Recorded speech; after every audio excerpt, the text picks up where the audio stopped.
കാണുന്നു. ഓഡിബിൾ ആണ്, ഓഡിബിൾ ആണ്, ഓഡിബിൾ ആണ്. എല്ലാവരും എത്തിയോ? യാ എനിക്ക് വേണ്ടത് 24 പേര്, നമ്മളടക്കം 24 പേര് ഉണ്ട്. നമുക്ക് എനിക്ക് വേണം തുടങ്ങാം, നമുക്ക് അല്ലെങ്കിൽ എൻഡിങ് ടൈം വൈകണ്ടെന്ന് വിചാരിച്ചിട്ടാണ്. So I will give A small introduction. നമ്മൾ ഈ ഒരു പ്രോഗ്രാം എന്താണ് അല്ലെങ്കിൽ ഒരു ഇന്റൻഷനെ കുറിച്ച് പറയാം. Then we will have a short time of 10 seconds of prayer and then we will start. Okay. അപ്പം സോ വളരെ സന്തോഷമുണ്ട്. നമ്മുടെ ഇസാ ഫൗണ്ടേഷന്റെ ഒരു പ്രൊജക്റ്റായ ഒരു എഡ്യൂക്കേഷണൽ സപ്പോർട്ട് പ്രോഗ്രാമിന്റെ ഭാഗമായി നമുക്ക് ഇത്തരത്തിലുള്ള ഒരു സീരീസ് മുന്നേ നമ്മൾ സ്വാന്തനയുടെ ഒരു പ്രൊജക്ടിന്റെ കീഴിൽ നമ്മൾ ഇങ്ങനത്തെ ഒരു സീരീസ് നടത്തിയിരുന്നു. ഒരു ടീച്ച് ടോക്ക് സീരീസ് എന്ന് പറഞ്ഞിട്ടുള്ള ഒരു സീരീസ് ടീച്ചേഴ്സിന് വേണ്ടി നടത്തിയിരുന്നു. എനിക്ക് തോന്നുന്നു ഇതിനകത്തുള്ള ചിലവരൊക്കെ ആ സീരീസ് അറ്റൻഡ് ചെയ്തവരായിട്ട് എനിക്ക് അറിയാം. ചില പേരുകളൊക്കെ സുപരിചിതമാണ്. അപ്പൊ നൗ വി ആർ റീസ്റ്റാർട്ടിങ്, അല്ലെങ്കിൽ we have restarted that series of talks, ഒരു ഓൺലൈൻ ടോക്സ്. അപ്പൊ അത് മുന്നോട്ട് കൊണ്ടുപോകണം എന്നാണ് വിചാരിക്കുന്നത്. അപ്പൊ അതിന്റെ പേര് ഒരു beyond learning beyond the classrooms എന്നുള്ള ഒരു പേരിലാണ് നമ്മൾ ഇതിപ്പം തുടങ്ങിയിരിക്കുന്നത്. സോ വളരെ സന്തോഷമുണ്ട്. So I take this opportunity to welcome all the participants on behalf of ISA foundation. പ്രത്യേകിച്ച് ഇസാ ഫൗണ്ടേഷന് കീഴിൽ ഒത്തിരി പ്രൊജക്ട്സ് ഉണ്ട്. ഞാൻ ഒരു സൊസൈറ്റിയുടെ നീഡ് അനുസരിച്ച് ഇപ്പം ഒരു സോഷ്യൽ നീഡിനോട് റെസ്പോണ്ട് ചെയ്യുന്ന സംഘടനയായിരുന്നു എല്ലാ കാലഘട്ടത്തിലും കഴിഞ്ഞ 33 വർഷമായിട്ട്, പ്രത്യേകിച്ച് കേരളത്തിന് പുറത്തും പല പ്രൊജക്ടുകൾ ചെയ്യുന്ന ഇസാ ഫൗണ്ടേഷൻ. പ്രത്യേകിച്ച് സമൂഹത്തിലെ ഉള്ള ഒരു നീഡിനെ ബേസ് ചെയ്തിട്ട് പ്രവർത്തിക്കുന്ന സംഘടനയാണ്. പ്രത്യേകിച്ച് ഈ ഒരു കുട്ടികളുടെ ഇടയിൽ, പ്രത്യേകിച്ച് സ്റ്റുഡൻസിന്റെ ഇടയിലുള്ള വലിയ ഒരു ഇമോഷണൽ ഇംബാലൻസ് ഒക്കെ വളർന്നു വരുന്ന ഈ സമയത്ത് പ്രത്യേകിച്ച് ഈ ഒരു സീരീസ് നമ്മുടെ കുട്ടികൾക്കും പാരന്റ്സിനെയും ടീച്ചേഴ്സിനെയും ഒരേപോലെ ഗുണകരമാവും എന്ന് ഞാൻ പ്രതീക്ഷിക്കുകയാണ്. ശരണ്യ മേഡത്തിനെ ഔദ്യോഗികമായിട്ട് ശ്രീജിത്ത് സാറ് സ്വാഗതം ചെയ്യും. ഈ സമയം ഞാൻ എല്ലാവരെയും സ്വാഗതം ചെയ്യാനായിട്ട് ആഗ്രഹിക്കുകയാണ്. പ്രത്യേകിച്ച് ഈ ഒരു കോൺട്രിബ്യൂട്ടറി ആയിട്ട് ഇത് മുന്നോട്ട് കൊണ്ടുപോകണമെന്ന് വിചാരിക്കുന്നത്, നമുക്ക് ഇതൊരു ഓൺലൈൻ സെഷൻസ് കണ്ടിന്യൂ ചെയ്യുന്നതിനോടൊപ്പം ഇടയ്ക്കൊക്കെ നമുക്ക് പറ്റുന്ന സമയങ്ങളിൽ നമുക്ക് ഡിസ്ട്രിക്ട് ഹെഡ് ക്വാർട്ടേഴ്സിൽ വെച്ചിട്ട് നമുക്കൊരു ഓഫ്ലൈൻ സെഷൻസും നമ്മൾ ഭാവിയിൽ പ്ലാൻ ചെയ്യുന്നുണ്ട്. പക്ഷെ ഒത്തിരി ഫ്രീക്വന്റ് ആയിട്ട് നമുക്കിത് ഓഫ്ലൈൻ സെഷൻസ് അത്ര എല്ലാവരും തിരക്കുള്ളവരാണ്. ഓക്കെ, അപ്പം അത്ര പ്രാക്ടിക്കൽ അല്ല എന്നുള്ളത് കൊണ്ടാണ് നമ്മൾ ഓൺലൈൻ സെഷൻസ് കണ്ടിന്യൂ ചെയ്യുന്നത്. ഈ ഒരു ഫസ്റ്റ് സീരീസിനെ, ഈ ഫസ്റ്റ് ഒരു ലെക്ചറിനെ ഒരു 90ഓളം രജിസ്ട്രേഷൻസ് ഉണ്ടായിരുന്നു. 30ഓളം പേര് ഇപ്പൊ കയറിയിട്ടുണ്ട്. May be others may join soon. So before beginning anything, we will have a silent prayer for 10 seconds. Then it will be over to Srijit to introduce Sharanya madam. Yeah, we can have a silent prayer for 10 seconds.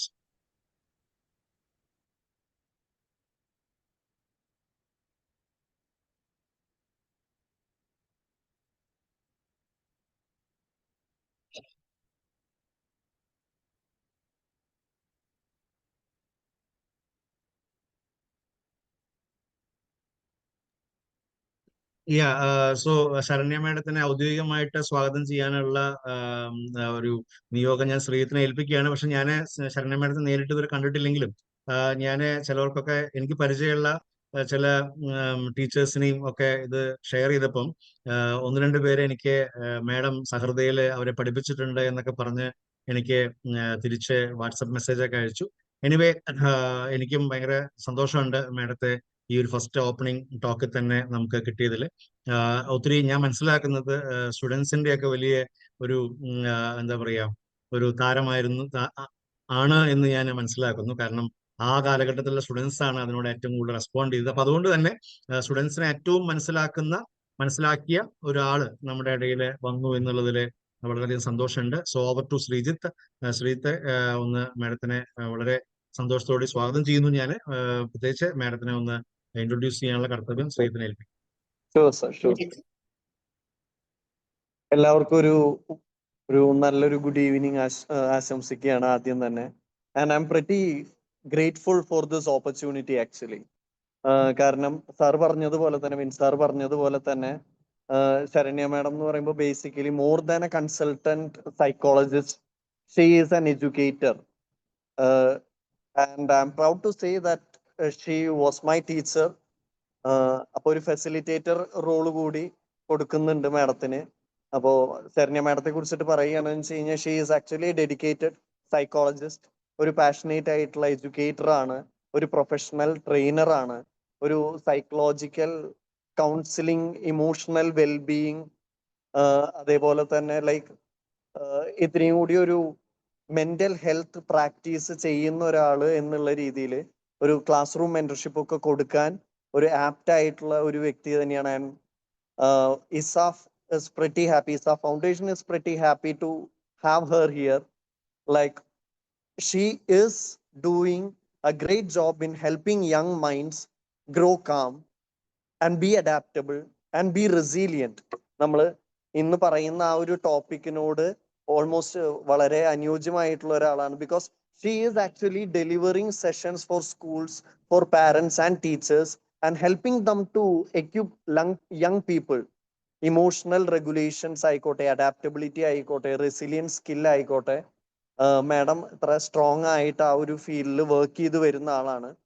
And today's session she will be most probably handling what goes beyond academics, and she would be dealing with nurturing emotional strength, ഒരു self awareness, എങ്ങനെ ചാലഞ്ചസിനെ bounce back ചെയ്യാം എന്നുള്ള രീതിയിൽ madam നമുക്കൊരു class തരും. And more than a program host അല്ലെങ്കിൽ ഒരു കോ ഹോസ്റ്റ് എന്നുള്ളതിന് മുകളിൽ I'm pretty thrilled and excited to hear her class once more after years.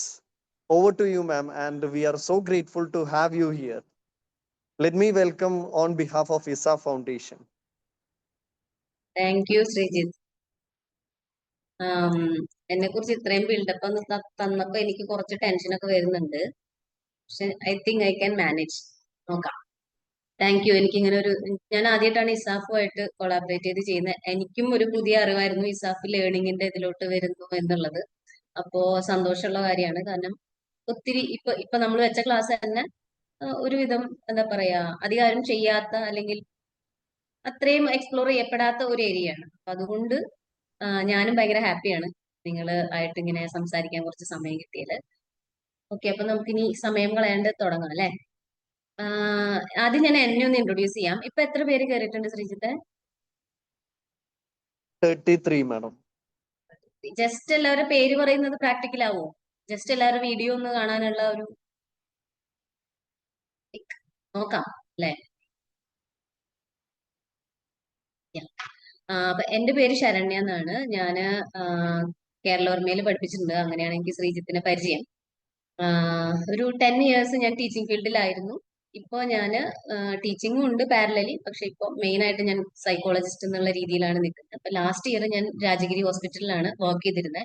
അവിടെ ഓങ്കോളജി ഡിപ്പാർട്ട്മെന്റിലെ സൈക്കോളജിസ്റ്റ് ആയിരുന്നു. ഇപ്പൊ സ്വന്തമായിട്ട് മൻവ എന്ന് പറഞ്ഞിട്ട് നമുക്കൊരു കൗൺസിലിംഗ് സെന്റർ ഉണ്ട് തൃശ്ശൂർ അയ്യന്തോള്. അപ്പോൾ അവിടെയാണ് ഫുൾ ടൈം ഞാൻ വർക്ക് ചെയ്യുന്നത്. പാരലലി ഇതുപോലുള്ള ക്ലാസ്സസും കാര്യങ്ങളൊക്കെ ഞാൻ എടുക്കും. അപ്പൊ എനിക്ക് ജസ്റ്റ് നമ്മുടെ ക്ലാസ്സിലുള്ളവരെ എങ്ങനെയാണ്, ആരൊക്കെയാണെന്ന് ജസ്റ്റ് ഒന്ന് അറിയാൻ വേണ്ടിയിട്ട് വീഡിയോ ഒന്ന് ഓണാക്കുമോ കുറച്ചു പേരെങ്കിലും?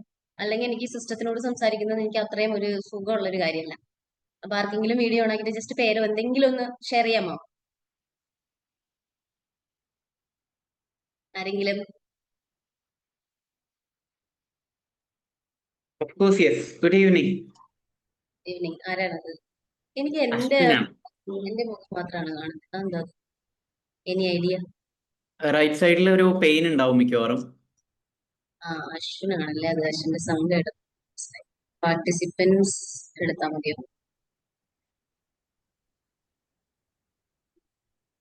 മാഡം, ഞാൻ മാഡത്തിനെ സ്പോട്ട്ലൈറ്റ് ചെയ്തിട്ടുണ്ട്. കാരണം അങ്ങനെയല്ല, സൗകര്യത്തിന് വേണ്ടിയിട്ട്. അത് കളയാമോ സർ? എനിക്കപ്പോ അങ്ങനെയാണെങ്കിൽ വീഡിയോ ഓൺ ആക്കുമ്പോ വരെ ഒന്ന് കാണായിരുന്നു. അല്ല, മാഡത്തിന് അവിടെ മാഡം ലാപ്പിലല്ലേ മാഡം? ലാപ്പിലാണ്, പക്ഷെ എന്റെ സൈഡിൽ വേറെ സ്ക്രീനും കൂടെ ഞാൻ ഓപ്പൺ ചെയ്തിട്ടുണ്ട്. അപ്പൊ എനിക്ക് അതുകൊണ്ട് ചെറിയ സ്ക്രീൻ അത്, അതുകൊണ്ടായിരിക്കും. അല്ല, മാഡം അവിടെ വ്യൂ മോളില് ഹെഡറിൽ വ്യൂ എന്ന് പറഞ്ഞിട്ട് ഒരു ഇതുണ്ട്. ആ വ്യൂ ഒന്ന് മാറ്റിയാൽ മതി. മാഡത്തിനെ എല്ലാവരും കാണാൻ പറ്റും. അത് മാറ്റിയാൽ മതി. വ്യൂ എന്നുള്ളൊരു ടാബ് കണ്ടു. ടാബ് ഒരു അവിടെ ഞാൻ എന്താ കണ്ടായിരുന്നു. വ്യൂ കണ്ടായിരുന്നോ? കണ്ടു. അതൊന്ന് പ്രസ് ചെയ്ത് കഴിഞ്ഞാൽ പല വ്യൂസ് ആണ് നമുക്ക്. ഇപ്പം അതിലൊരു ടൈൽസ് പോലുള്ള വ്യൂസ് ഒക്കെ ഉണ്ടാവും. അതെടുത്തു കഴിഞ്ഞാൽ you will be able to see I mean all the participants may be ഒരു സ്ക്രീനിൽ ചിലപ്പം ഇപ്പൊ 10-34 പേരുള്ളത് കൊണ്ട് 2 സ്ക്രീനിലായിട്ട് എല്ലാവരും കാണാം. എനിക്ക് തോന്നുന്നു ഇതിങ്ങനെ സ്വൈപ്പ് ചെയ്താൽ കാണാൻ പറ്റും. ആ ഓക്കെ സ്വൈപ്പ് ചെയ്ത് കണ്ടു. കഴിഞ്ഞാൽ 2 സ്ക്രീൻ കാണാം. ഓക്കെ അതിനകത്ത് ഞാനിപ്പോ വീഡിയോ കണ്ടിട്ട് കണ്ടിന്യൂ പ്ലീസ് കണ്ടു. അശ്വിനെ ഞാൻ കണ്ടു. അശ്വിൻ ടീച്ചറാണെന്ന് എനിക്കറിയാം. പിന്നെ ഒരു അബ്ദുൾ കരീം. ഹായ്. ബീന മാം. ഇത് പേര് എനിക്ക് മനസ്സിലായില്ല. LE18 എന്നാണ് കൊടുത്തിരിക്കുന്നത്. തൽക്കാലം അങ്ങനെ തന്നെ ഞാൻ വിളിക്കാം. എന്താ പേര്? Thahseena. Okay. Sinuraj. Manjula hi. Sanal hi. സൈഫുന്നീസിനെ കണ്ടില്ല കേട്ടോ. വിജയനെയും കാണുന്നില്ല. ജസ്റ്റ് കാണുമ്പോഴാണ് എനിക്കൊരു നിങ്ങളുമായിട്ടൊരു കണക്ഷൻ. സൈഫുന്നീസിനെ ഇപ്പൊ കണ്ടു. ഹലോ. കരോളിൻ. Hello ma'am. മേഘ്ന. ജസ്റ്റ് ഒരു ഹായ് പറയോ? ബഷീറുന്നീസ. അനുശ്രീ. മഞ്ജു. ശ്രീജിൽ. അമിത് കുമാർ ഹായ് പറഞ്ഞിട്ടുണ്ട്. ഓക്കെ, കുറച്ചുപേരൊക്കെ ഞാൻ കണ്ടു. അപ്പൊ നമ്മളുടെ ഇതെന്ന് വെച്ചാല് വെറുതെ ഞാൻ വന്നിരുന്ന് പറഞ്ഞ് നിങ്ങളെ ബോറടിപ്പിക്കാനുള്ള പരിപാടിയെ നമ്മൾ ഉദ്ദേശിക്കുന്നില്ല. നിങ്ങൾക്കും എനിക്കും ഉപകാരമുള്ള കാര്യങ്ങൾ മാത്രമേ നമ്മൾ പറയുള്ളൂ. അപ്പൊ നിങ്ങൾക്ക് ഞാൻ പറയുന്നതിൽ എന്തെങ്കിലും ആഡ് ചെയ്യാനുണ്ടെങ്കിൽ നിങ്ങൾക്ക് അപ്പൊ തന്നെ അൺമ്യൂട്ട് ചെയ്ത് ആഡ് ചെയ്യാം. ലാസ്റ്റിലോട്ടൊന്നും നമ്മൾ വെക്കണ്ട. പിന്നെ പറയുന്നതിൽ എന്തെങ്കിലും സജഷൻസ് ഉണ്ടെങ്കിലോ അല്ലെങ്കിൽ അത് ശരിയാണോ എന്നൊക്കെ ഉണ്ടെങ്കിൽ നിങ്ങൾ പറയണം. സോ നമ്മൾ ഇന്ന് പറയാൻ പോകുന്ന ഏരിയ എന്ന് പറയുന്നത് ഇമോഷണൽ റെസിലിയൻസിനെ കുറിച്ചാണ്. ഇമോഷണൽ റെസിലിയൻസ് എന്ന് പറയുന്നത് നമ്മളിപ്പോ ഫോക്കസ് ചെയ്യുന്നത് ചെറിയ കുട്ടികളുടെ അല്ലെങ്കിൽ കുട്ടികളെ വളർന്നുകൊണ്ടിരിക്കുന്ന യങ് ജനറേഷൻ എങ്ങനെ മോൾഡ് ചെയ്യാം എന്നുള്ളതാണ്. ഇപ്പൊ ഇതിൽ എത്ര പേര് അച്ഛനും അമ്മയാണ്, ലൈക് പാരന്റ്സ് ആയിട്ടുള്ള എത്ര പേരുണ്ട്? പാരന്റ്സ് ഒന്ന് ഹായ് പറയോ? ഇനി parents? Yes. Sheeja hi. Sheeja parent ആണോ? അതിനുള്ള ഹായ് ആയിരുന്നു അത്. വിജയ്, സൈഫുന്നിസ, ഷീജ. ഓക്കെ, അപ്പൊ കുറച്ച് പേരുണ്ട്. പിന്നെ പാരന്റ്സ് തന്നെ ആവണം എന്നില്ല, നമുക്ക് കസിൻസ് ആയിട്ട് നമുക്ക് കുട്ടികൾ ഉണ്ടാവാം, നമ്മൾ പഠിപ്പിക്കുന്നവരുണ്ടാവാം. അപ്പൊ ബഷീറുന്നീസ ഹായ്. Okay okay. അപ്പം നമ്മൾ ഇപ്പൊ വളർന്നുകൊണ്ടിരിക്കുന്ന ജനറേഷന്റെ അല്ലെങ്കിൽ നമ്മൾ വളർത്തിക്കൊണ്ടുവരുന്ന ജനറേഷന്റെ ഇമോഷണൽ റെസിലിയൻസിനെയാണ് നമ്മൾ കൂടുതൽ ഫോക്കസ് ചെയ്യുന്നത്. അത് പറയാനുള്ള കാര്യം എന്ന് വെച്ച് കഴിഞ്ഞാല് ഇപ്പൊ നമ്മളോട് നിങ്ങൾ ലോക മൂവി കണ്ടോ? ലോക മൂവി കാണാത്ത ആരെങ്കിലും ഉണ്ടോ ഇതില്? ഇല്ല, കണ്ടില്ല. കണ്ടില്ല എന്നാണോ? കാണാത്ത മൂവി കാണാത്തവരില്ല എന്നാണോ? ഓക്കെ. അപ്പൊ ലോക മൂവിയില് നമ്മള് അതില് ഇതിപ്പോ കാണാത്തവർക്ക് സ്പോയിലർ ആവുമെന്ന് എനിക്ക് അറിഞ്ഞൂടാ. കണ്ടില്ല അല്ലേ? ഓക്കെ. അപ്പൊ ഓക്കെ, ലോക മൂവി വിടാം നമുക്ക്. അപ്പൊ വാമ്പയർ എന്നുള്ള ഒരു സംഭവം നമ്മൾ എടുക്കുവാണെന്ന് വിചാരിക്കും. ഈ വാമ്പയർ വേറൊരാളെ കടിച്ചു കഴിഞ്ഞാല് അവർക്ക് വാമ്പയർ ആവാൻ പറ്റും എന്നാ പറയുന്നേ. പക്ഷെ അങ്ങനെ ആവണം എന്നുണ്ടെങ്കിൽ ആ ആൾക്ക് എന്തുണ്ടാവണം? ഒരു ഹെൽത്തി ബോഡി ഉള്ള ആളുകൾ വാമ്പയർ ആയിട്ട് മാറും. അതല്ലാത്തവര് അവിടെ വെച്ചിട്ട് തന്നെ തീരും. അതായത് അത് അതിന്റെ ഉള്ളിൽ അവരുടെ ഉള്ളിലോട്ട് ആ കെമിക്കൽസ് ചെന്ന് കഴിഞ്ഞാൽ അവർ മരിക്കും എന്നുള്ളതാണ്. മിത്താണ് കേട്ടോ, അതൊന്നും ഉള്ള കാര്യങ്ങളാണെന്ന് ഞാൻ വിശ്വസിക്കുന്നില്ല. അപ്പൊ അങ്ങനെയാണ് പറയുന്നത്. അപ്പൊ ഈ മൂവിയിലും അങ്ങനെ ഒരു സംഭവം ഉണ്ട്. അപ്പൊ അതിനെയാണ് നമ്മൾ ഒരു തരത്തില്, ഇപ്പൊ ഞാനൊരു വാമ്പയർ ആണ്, നിങ്ങളൊന്ന് ഇമാജിൻ ചെയ്യാം. അപ്പൊ ഞാൻ നിങ്ങളിൽ ആരെങ്കിലും ഒരാളെ ബൈറ്റ് ചെയ്യുവാണ് എന്ന് വിചാരിച്ചാല് നിങ്ങൾക്ക് റെസിലിയൻസ് ഉണ്ടെന്നുണ്ടെങ്കിൽ, നിങ്ങൾക്കൊരു ഹെൽത്തി ബോഡി ആണെന്നുണ്ടെങ്കിൽ നിങ്ങൾക്ക് ചിലപ്പോ ഞാൻ നിങ്ങൾക്ക് തരുന്ന എന്റെ ബൈറ്റ് കൂടെ നിങ്ങൾക്ക് കെമിക്കൽസിനോട് പിടിച്ചു നിൽക്കാൻ നിങ്ങൾക്ക് പറ്റും. അങ്ങനെ നിങ്ങൾക്ക് ഒരു വാമ്പയർ ആവാൻ പറ്റും എന്നുള്ളതാണ്. അതല്ലാന്നുണ്ടെങ്കിൽ നിങ്ങൾ ഓഫ് കോഴ്സ് നിങ്ങൾ മരിക്കും എന്നുള്ളതാണ്. അപ്പൊ ഈ റെസിലിയൻസ് എന്ന് പറയുന്ന ഒരു കോൺസെപ്റ്റ് പറയാനാണ് കേട്ടോ ഞാൻ പറഞ്ഞത്. അപ്പൊ ഓരോ വ്യക്തികൾക്കും ഓരോ രീതിയിലായിരിക്കും റെസിലിയൻസ്. ആ റെസിലിയൻസ് ഉള്ള ആൾക്കാർക്ക് മാത്രമേ പിടിച്ചു നിൽക്കാൻ പറ്റുള്ളൂ.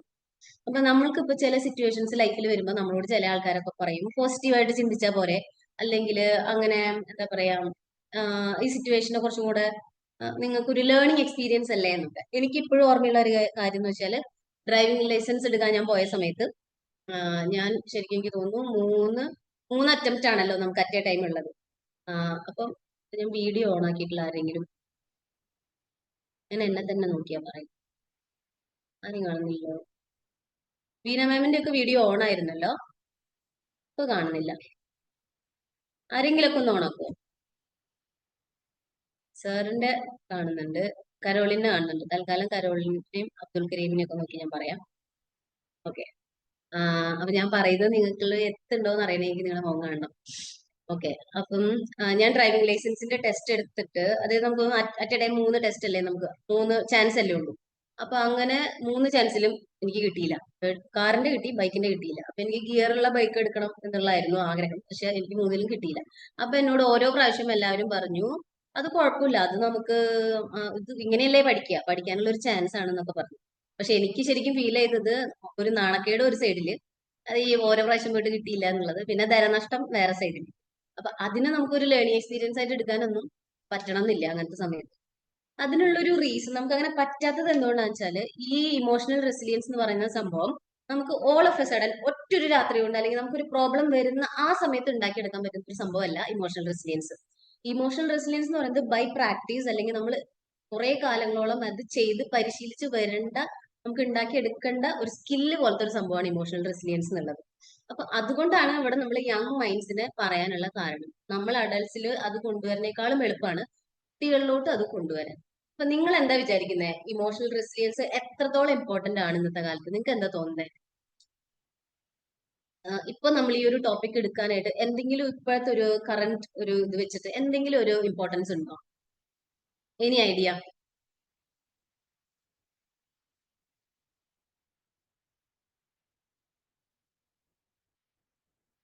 എനി ഐഡിയ ആർക്കെങ്കിലും?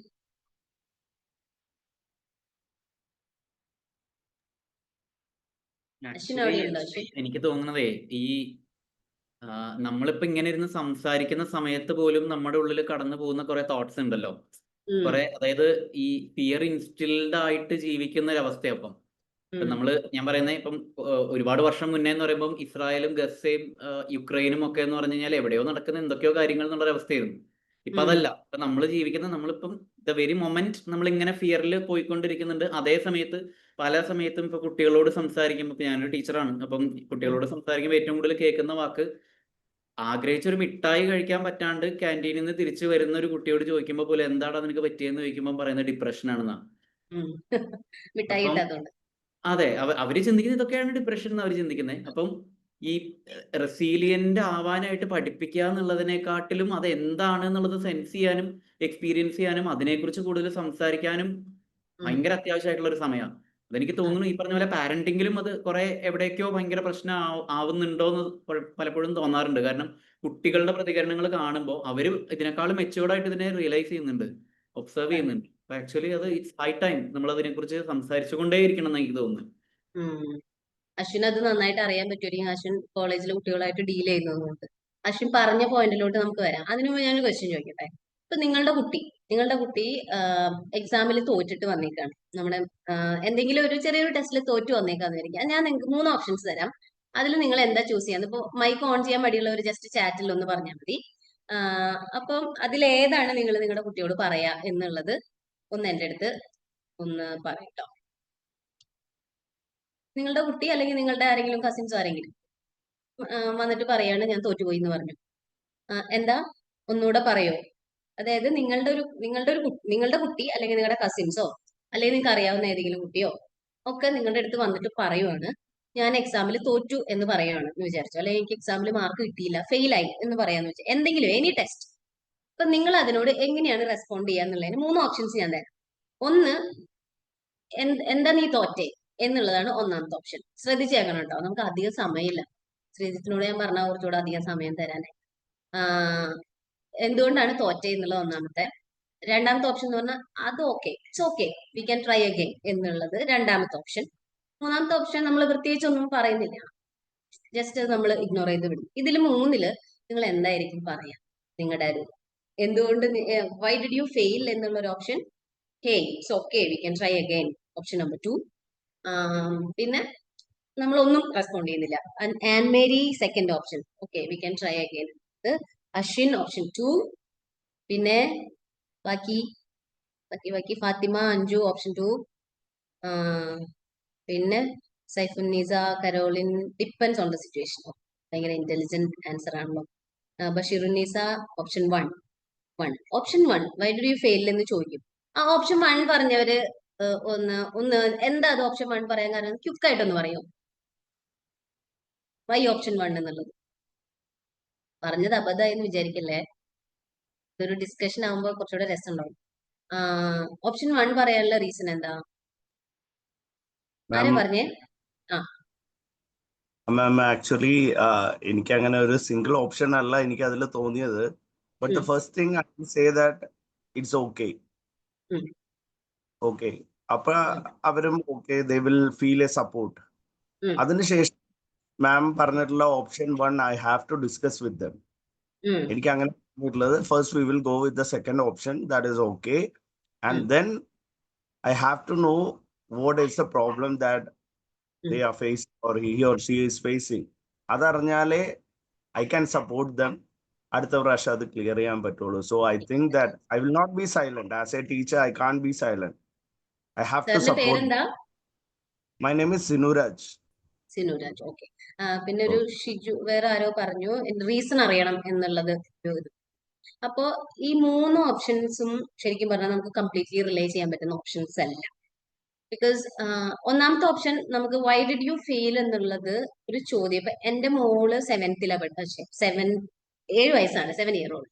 അപ്പൊ അവള് വന്നിട്ട് പറയുന്ന സമയത്ത് നീ എന്താ തോറ്റേ എന്ന് ചോദിക്കുമ്പോ അത് തന്നെ ഒരു തരത്തിൽ ഒരു ചെറിയ രീതിയിൽ ഒരു ഷെയിം ഉണ്ടാക്കാനുള്ള ഒരു സാധനം, ഞാൻ തോറ്റു എന്നുള്ള ആ ഒരു ക്വസ്റ്റ്യൻ വരുമ്പം.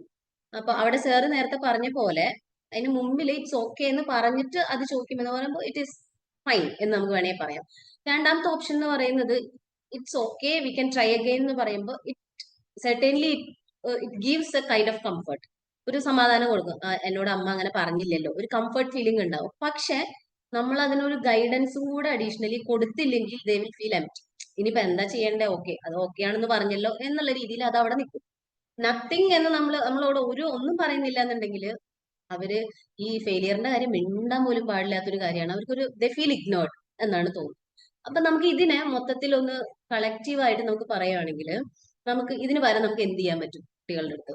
നമുക്ക് ആദ്യം അവരെ അക്നോളജ് ചെയ്യാം. ഓക്കെ, നീ അപ്സെറ്റ് ആണെന്ന് എനിക്കറിയാം, നീ ഇപ്പൊ കുറച്ച് വിഷമത്തിലാണ് ബിക്കോസ് യു ഫെയിൽഡ് എന്ന്.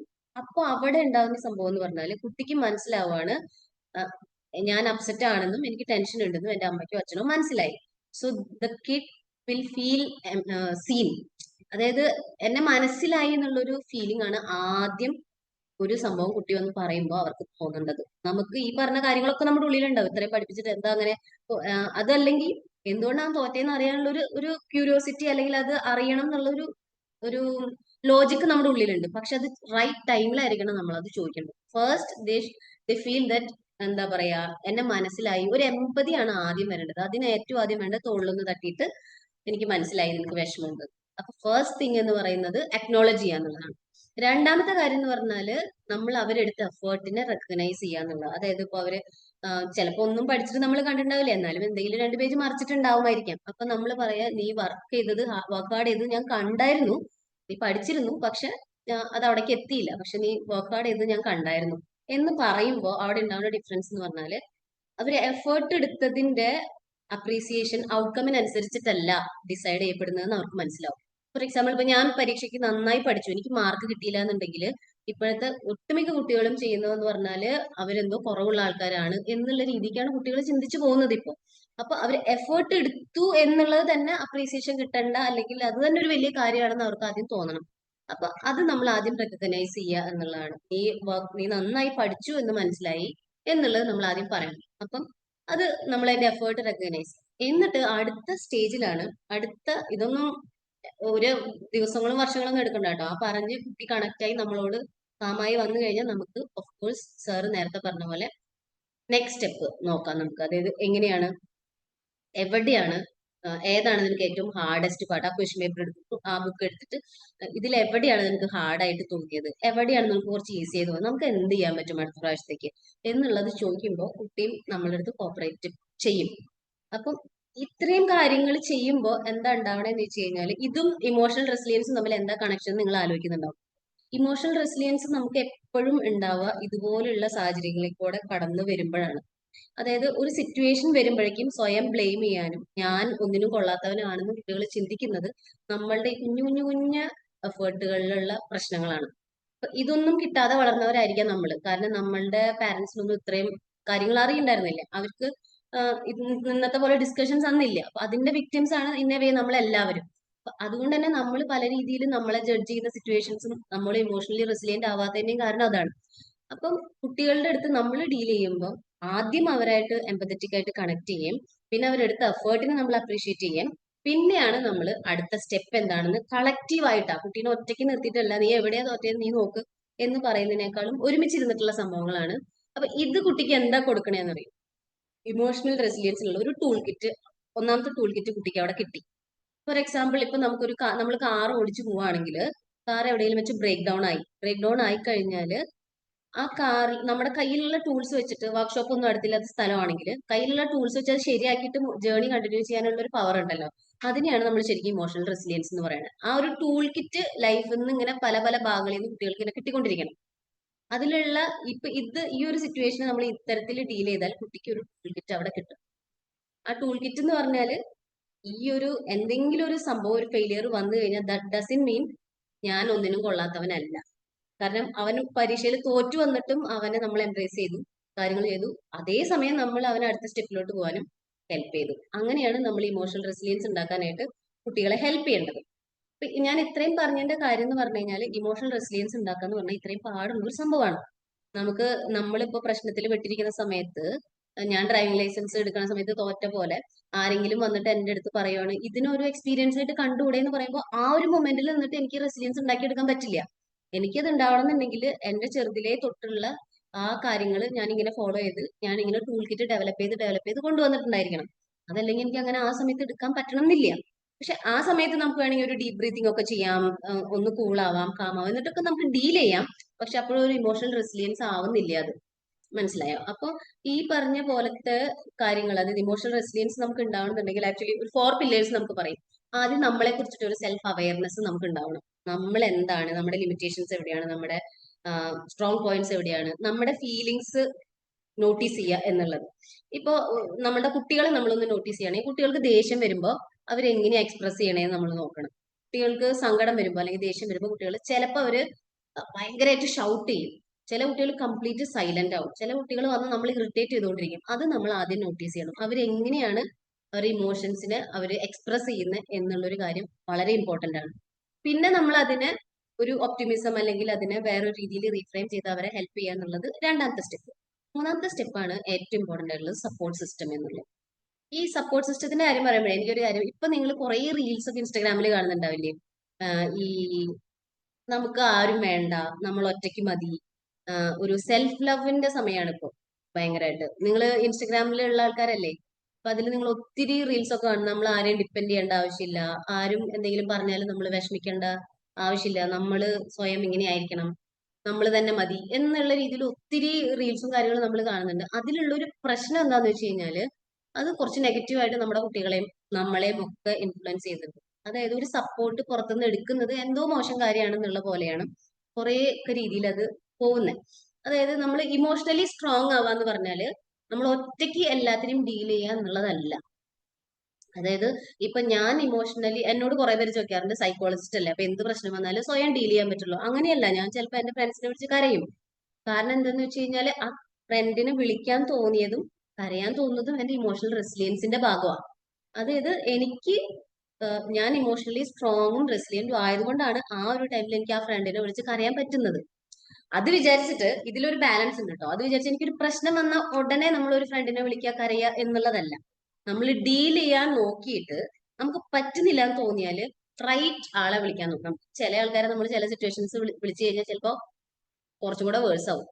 അവര് നമ്മുടെ അടുത്ത് പറയും നീ അത് അങ്ങനെ ചിന്തിച്ചാൽ മതി, ഇത്ര വലിയ കാര്യമാക്കേണ്ട കാര്യമുണ്ടോ എന്നൊക്കെ പറഞ്ഞു കഴിഞ്ഞാൽ ചിലപ്പോൾ അത് ഒന്നും കൂടെ വേഴ്സ് ആവും. അപ്പൊ നമുക്ക് എപ്പോഴും ഒരു ഇമോഷണലി റെസിലിയന്റ് ആയിട്ടുള്ള ആള് ഒരിക്കലും ഒറ്റയ്ക്കല്ല ആവുക. ജനറലി ചില എക്സെപ്ഷണൽ കേസുകൾ ഉണ്ട് കേട്ടോ. ജനറലി ഇമോഷണലി റെസിലിയന്റ് ആയിട്ടുള്ള ആൾക്ക് ചുറ്റും 1 2 അല്ലെങ്കിൽ 3 4 ഒരു സപ്പോർട്ട് സിസ്റ്റം ഉണ്ടാവും. അവരെ റൈറ്റ് ആയിട്ട്, എനിക്കിപ്പം മെന്റലി അല്ലെങ്കിൽ ഇപ്പൊ എനിക്ക് അക്കാഡമിക് റിലേറ്റഡ് എന്തെങ്കിലും പ്രശ്നം വന്നു കഴിഞ്ഞാൽ, കുട്ടികളുടെ ഭാഗത്ത് എന്തെങ്കിലും ഇത് എനിക്ക് വന്നു കഴിഞ്ഞാൽ എനിക്ക് വിളിക്കാൻ ഒരാളുണ്ട്. ഞാൻ ആ ആളെ വിളിച്ചു കഴിഞ്ഞാൽ എനിക്ക് കറക്റ്റ് ആയിട്ട് ഒരു സൊല്യൂഷൻ അല്ലെങ്കിൽ ആ ഒരു കറക്റ്റ് ഞാനുമായിട്ട് റെസനേറ്റ് ചെയ്യും. അതേസമയം എന്റെ റിലേഷൻഷിപ്പിൽ എന്തെങ്കിലും കാര്യങ്ങൾ വന്നാൽ ചിലപ്പോൾ എനിക്ക് ആ വ്യക്തിയോട് പറഞ്ഞാൽ ചിലപ്പോൾ കിട്ടണം എന്നില്ല. അപ്പൊ റൈറ്റ് നമ്മളെ സപ്പോർട്ട് ചെയ്യുന്ന റൈറ്റ് ആളോട് റൈറ്റ് ടൈമിൽ നമ്മളത് കമ്മ്യൂണിക്കേറ്റ് ചെയ്യാൻ പറ്റുക എന്നുള്ളത് ഇമോഷണൽ റെസിലിയൻസിന്റെ ഭാഗമാണ്. നമ്മൾ ഒരാളെ ഡിപ്പെൻഡ് ചെയ്യുന്നത് ഒരു interdependence is also A part of emotional resilience എന്നുള്ളത്. അപ്പൊ ഇത് ഇമ്പോർട്ടന്റ് ആയിട്ട് ഇത് കുട്ടികളോടും പറഞ്ഞു കൊടുക്കണം. കുട്ടികൾ ഇപ്പൊ ഇങ്ങനത്തെ സംഭവങ്ങളൊക്കെ കണ്ട് വളരുമ്പോഴേ കുട്ടികൾ പറയണ അമ്മ നമ്മൾ സ്ട്രോങ്, എന്റെ മോളൊക്കെ ഒന്ന് പറയാറുണ്ട്, അമ്മ നമ്മൾ സ്ട്രോങ് ആവണം, നമ്മൾ ആരും പറയണത് കേട്ട് നമ്മൾ ഒന്നും ആവാൻ പാടില്ല, ആരും പറഞ്ഞില്ലെങ്കിൽ നമ്മൾ സ്വയം സ്ട്രോങ് ആവണം. ഇങ്ങനെയൊക്കെയാണ് കുട്ടികൾ പഠിച്ചു വെക്കുന്നത്. അപ്പൊ അതുകൊണ്ട് നമ്മൾ പറയണ ഒരാളുടെ മുമ്പിൽ നമ്മൾ കരഞ്ഞെന്ന് വെച്ചിട്ടോ അത് അവരുടെ അടുത്ത് നിന്ന് ഒരു ഹെൽപ്പ് ചോദിച്ചു എന്ന് വെച്ചിട്ടോ നമുക്കൊന്നും സംഭവിക്കാനില്ല. പക്ഷെ അത് ചോദിക്കുന്ന ആൾ ആരാണെന്നും അതിന് ഡിസേർവിംഗ് ആയിട്ടുള്ള ആളാണോ എന്നും നമ്മൾ അറിയണം. എന്താ തോന്നുന്നത് ഞാൻ പറഞ്ഞതിനെ കുറിച്ച്?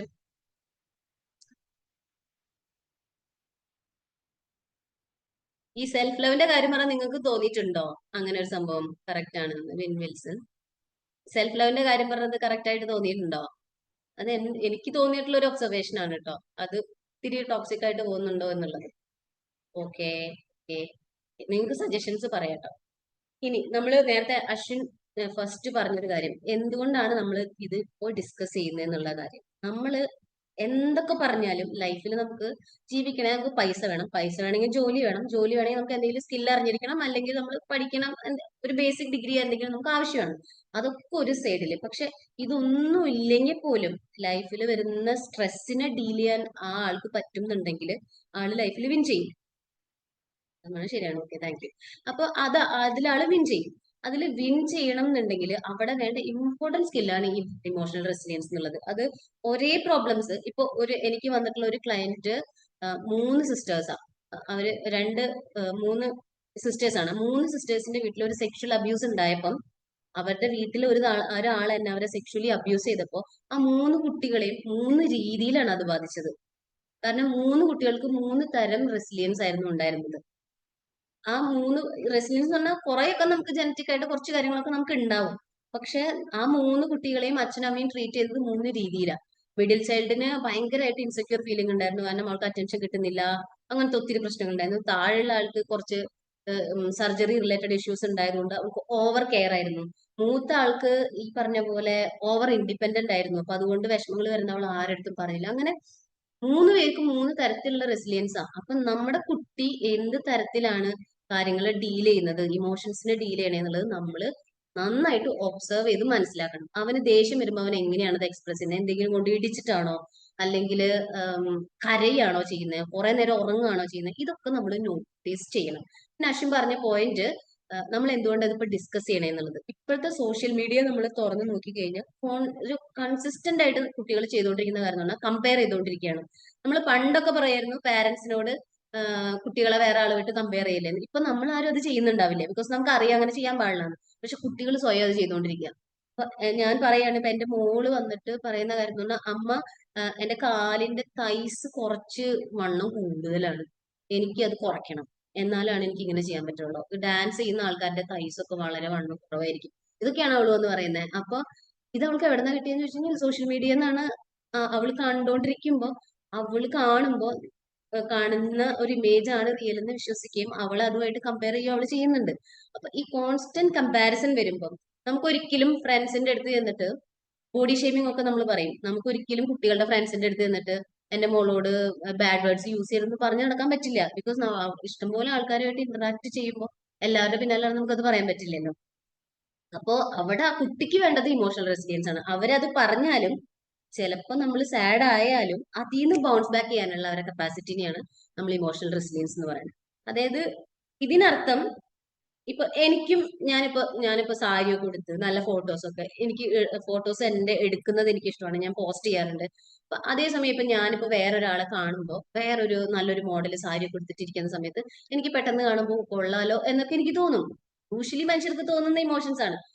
അതിൽ തന്നെ ഞാൻ പിടിച്ചുകൊണ്ടിരിക്കാതെ എത്ര സ്പീഡിലാണ് ഞാൻ എന്റെ ബാക്ക് ടു എന്റെ ഒരു ഇതിലോട്ട് വരുന്നത് എന്നുള്ളതിനനുസരിച്ചാണ് എന്റെ ഇമോഷണൽ റെസിലിയൻസ് എത്രയുണ്ട് എന്ന് മനസ്സിലാക്കാൻ പറ്റുക. അപ്പൊ ചില ആൾക്കാർ അതിൽ തന്നെ അങ്ങനെ ആയി പോകും.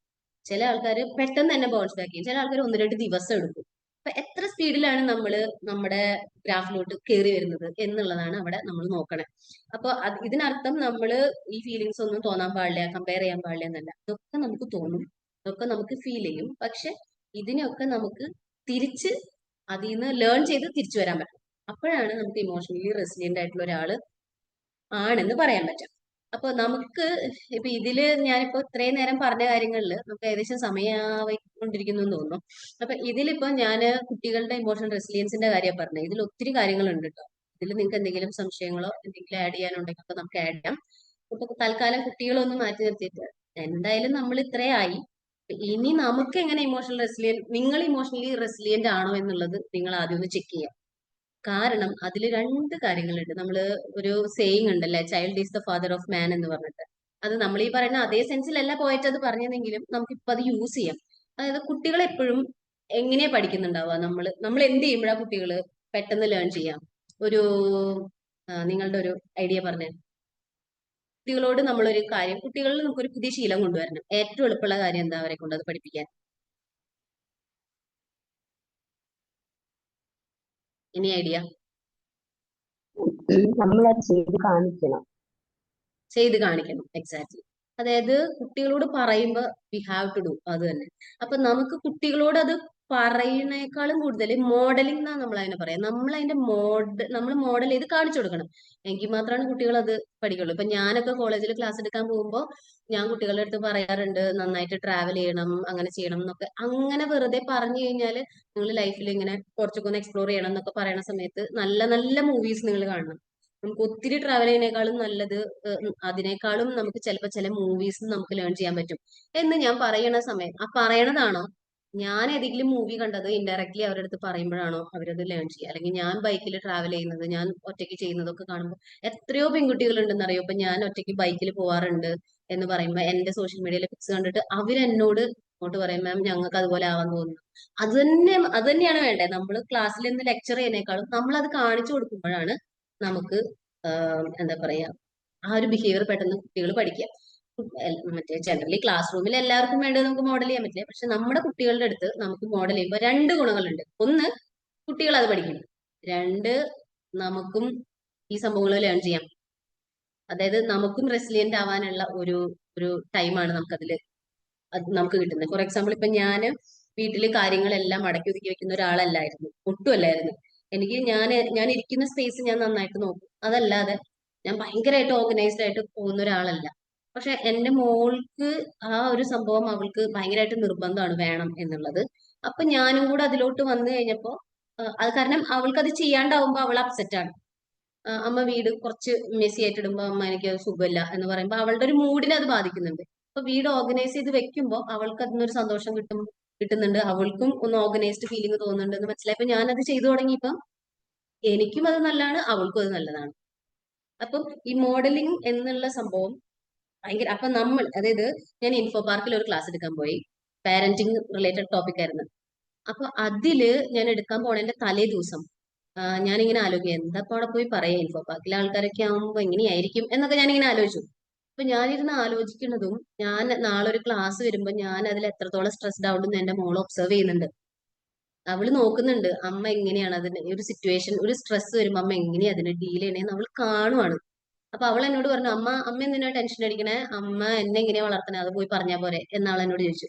അപ്പൊ കുട്ടികൾ നമ്മുടെ മുമ്പിൽ നമ്മൾ ഇൻഡയറക്ട്ലി ആണ്. ഇപ്പൊ ഞാൻ നേരത്തെ വീട് ഓർഗനൈസ് ചെയ്യാന്ന് പറയുന്നത് ഒരു ടൈം വെച്ചിട്ടുള്ള ഒരു സംഭവമാണ്. പക്ഷെ മറ്റേതെന്ന് പറഞ്ഞു കഴിഞ്ഞാല് കുട്ടികൾ നമ്മൾ അറിയുന്നുണ്ടാവില്ല കുട്ടികൾ നമ്മളെ വാച്ച് ചെയ്യുന്നത്. അപ്പൊ നമ്മുടെ വീട്ടിൽ ഒരു പ്രശ്നം വന്നു, അപ്പൊ അതിൽ അച്ഛനാണോ അമ്മയാണോ കൂടുതൽ ഇടപെടുന്നത്? അപ്പൊ അച്ഛൻ എങ്ങനെയാണ്? Gentle parenting will help in building emotional resilience. Of course gentle parenting തന്നെയാണ് നമുക്ക് വേണ്ടത്. പാരന്റിങ്ങിൽ തന്നെ 3 ടൈപ്പ് ഉണ്ട്. അതിപ്പോ ഞാൻ പറയാൻ സമയം കിട്ടുവാണെങ്കിൽ ഞാൻ പറയാം. അപ്പം ജെന്റിൽ പാരന്റിങ് ആണ് നമുക്ക് വേണ്ടത്. അത് വിചാരിച്ചിട്ട് നമ്മൾ അവരെ ക്രിട്ടിസൈസ് ചെയ്യാതെയും ഓവർ പാമ്പറിങ് ചെയ്യുന്നതും നല്ലതല്ല. അപ്പൊ അതിനാ ഞാൻ പറഞ്ഞ ആദ്യം അവരായിട്ട് കണക്റ്റഡ് ആവണം. എന്നിട്ട്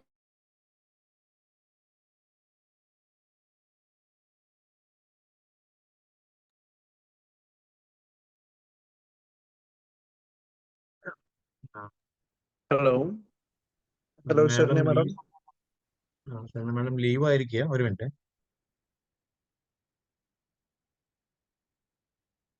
ലീവ് ആയിട്ടില്ല മാഡം.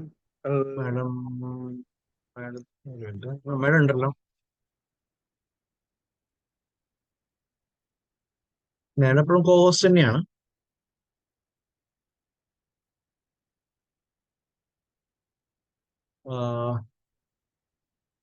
മാഡത്തിന് നെറ്റ് എന്തെങ്കിലും പോയതാണോ എന്ന് അറിയില്ല. മാഡം വന്നല്ലോ.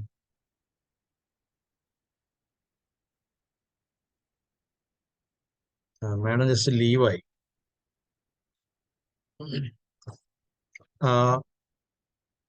ശ്രീജിത്ത് ഒന്ന് മാഡത്തെ വിളിച്ചു നോക്കി. Yes sir.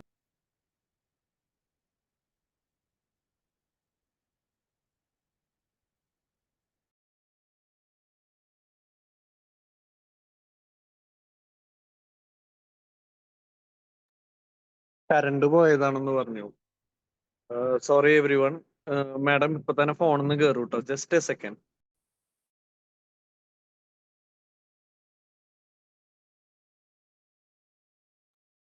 ഞാൻ മാഡം കയറുന്നവർ ഒന്ന് രണ്ട് കാര്യങ്ങൾ അപ്പൊ ടുവേർഡ്സ് ദ എൻഡ് ഞാൻ ചോദിക്കാൻ ആഗ്രഹിച്ച ഒന്ന് രണ്ട് കാര്യങ്ങളും പറഞ്ഞോട്ടെ. How often we should take this forward. ഞാൻ വിചാരിക്കുന്നത് എല്ലാ ബുധനാഴ്ചയും എന്നൊക്കെയാണ് മനസ്സിൽ ചിന്തിച്ചത്. പക്ഷെ ഇസ് ഇറ്റ് പ്രാക്ടിക്കൽ എന്നുള്ള ചില ചോദ്യങ്ങളൊക്കെ നിങ്ങളുടെ ഭാഗത്ത് നിന്ന് കേട്ടാൽ കൊള്ളാൻ തോന്നുന്നുണ്ട്. ഓൺലൈനിൽ how frequently we should have such meetings എന്നുള്ളതൊക്കെ നിങ്ങളുടെ ഭാഗത്ത് നിന്നൊക്കെയുള്ള ഒരു ഇൻപുട്ടും വളരെ സന്തോഷമാണ് കേൾക്കാനായിട്ട്. പിന്നെ ഒരു കാര്യം, ഓഫ്ലൈൻ ആയിട്ട് whether we have to conduct some FDP kind of programmes vacation സമയത്ത്, ഹോളിഡേയ്സിൽ, may be online and offline mix ചെയ്തിട്ട് FDPs എന്തെങ്കിലും അങ്ങനെ ഫാക്കൽറ്റി ഡെവലപ്മെന്റ് പ്രോഗ്രാംസ് അല്ലെങ്കിൽ അങ്ങനെയുള്ള ഒരു series of even with certifications ഒക്കെ പ്ലാൻ ചെയ്യണമോ? ഈവൻ ഷോർട്ട് ഈ ഒരു സൈക്കോളജിയുടെ ഒക്കെ കോഴ്സ് അല്ല, ഒരു slightly we should have A feeling that as good as we have done A course എന്ന രീതിയിലൊക്കെയുള്ള ഒരു അങ്ങനെയുള്ള കോഴ്സുകളൊക്കെ ചെയ്യാൻ താല്പര്യമുണ്ടോ എന്നുള്ള ജനറൽ കമന്റ്സ് ഒക്കെ ഞാൻ ആഗ്രഹിക്കുന്നുണ്ട് കേൾക്കാനായിട്ട്. I think she is back. അതെ, സോറി കേട്ടോ. ഞാനിന്ന് വിചാരിച്ചിട്ടുണ്ടായിരുന്നു ഇന്ന് കറണ്ട് പോകാൻ സാധ്യതയുണ്ടെന്ന്. അതുപോലെ തന്നെ അത് പോയി. ഞാനിപ്പം വീഡിയോ ഓൺ ആക്കാൻ പറ്റുന്നില്ല, ഞാൻ ഫോണിലാണേ. ഫോണിൽ കൂടെ ജോയിൻ ചെയ്തേക്കണേ. സോറി കേട്ടോ. എല്ലാവരും അവിടെ ഉണ്ടോ? പോയോ ആ വഴിക്ക്? ഇല്ല, ആരും പോയിട്ടില്ല മാഡം. ഞാൻ ശരണ്യാസ് ഐഫോൺ അതല്ലേ? അതെ അതെ അതെ. ഓക്കെ മാഡം, വീഡിയോ ജസ്റ്റ് ഒന്ന് ഓൺ ആക്കി നോക്കി. ഞാനൊന്ന് സ്പോട്ട് ലൈറ്റ് ചെയ്യാൻ വേണ്ടിട്ടാ. സ്പോട്ട് ലൈറ്റ് ചെയ്തിട്ട് ഞാൻ പിന്നെ എനിക്ക് തോന്നുന്നത് one second.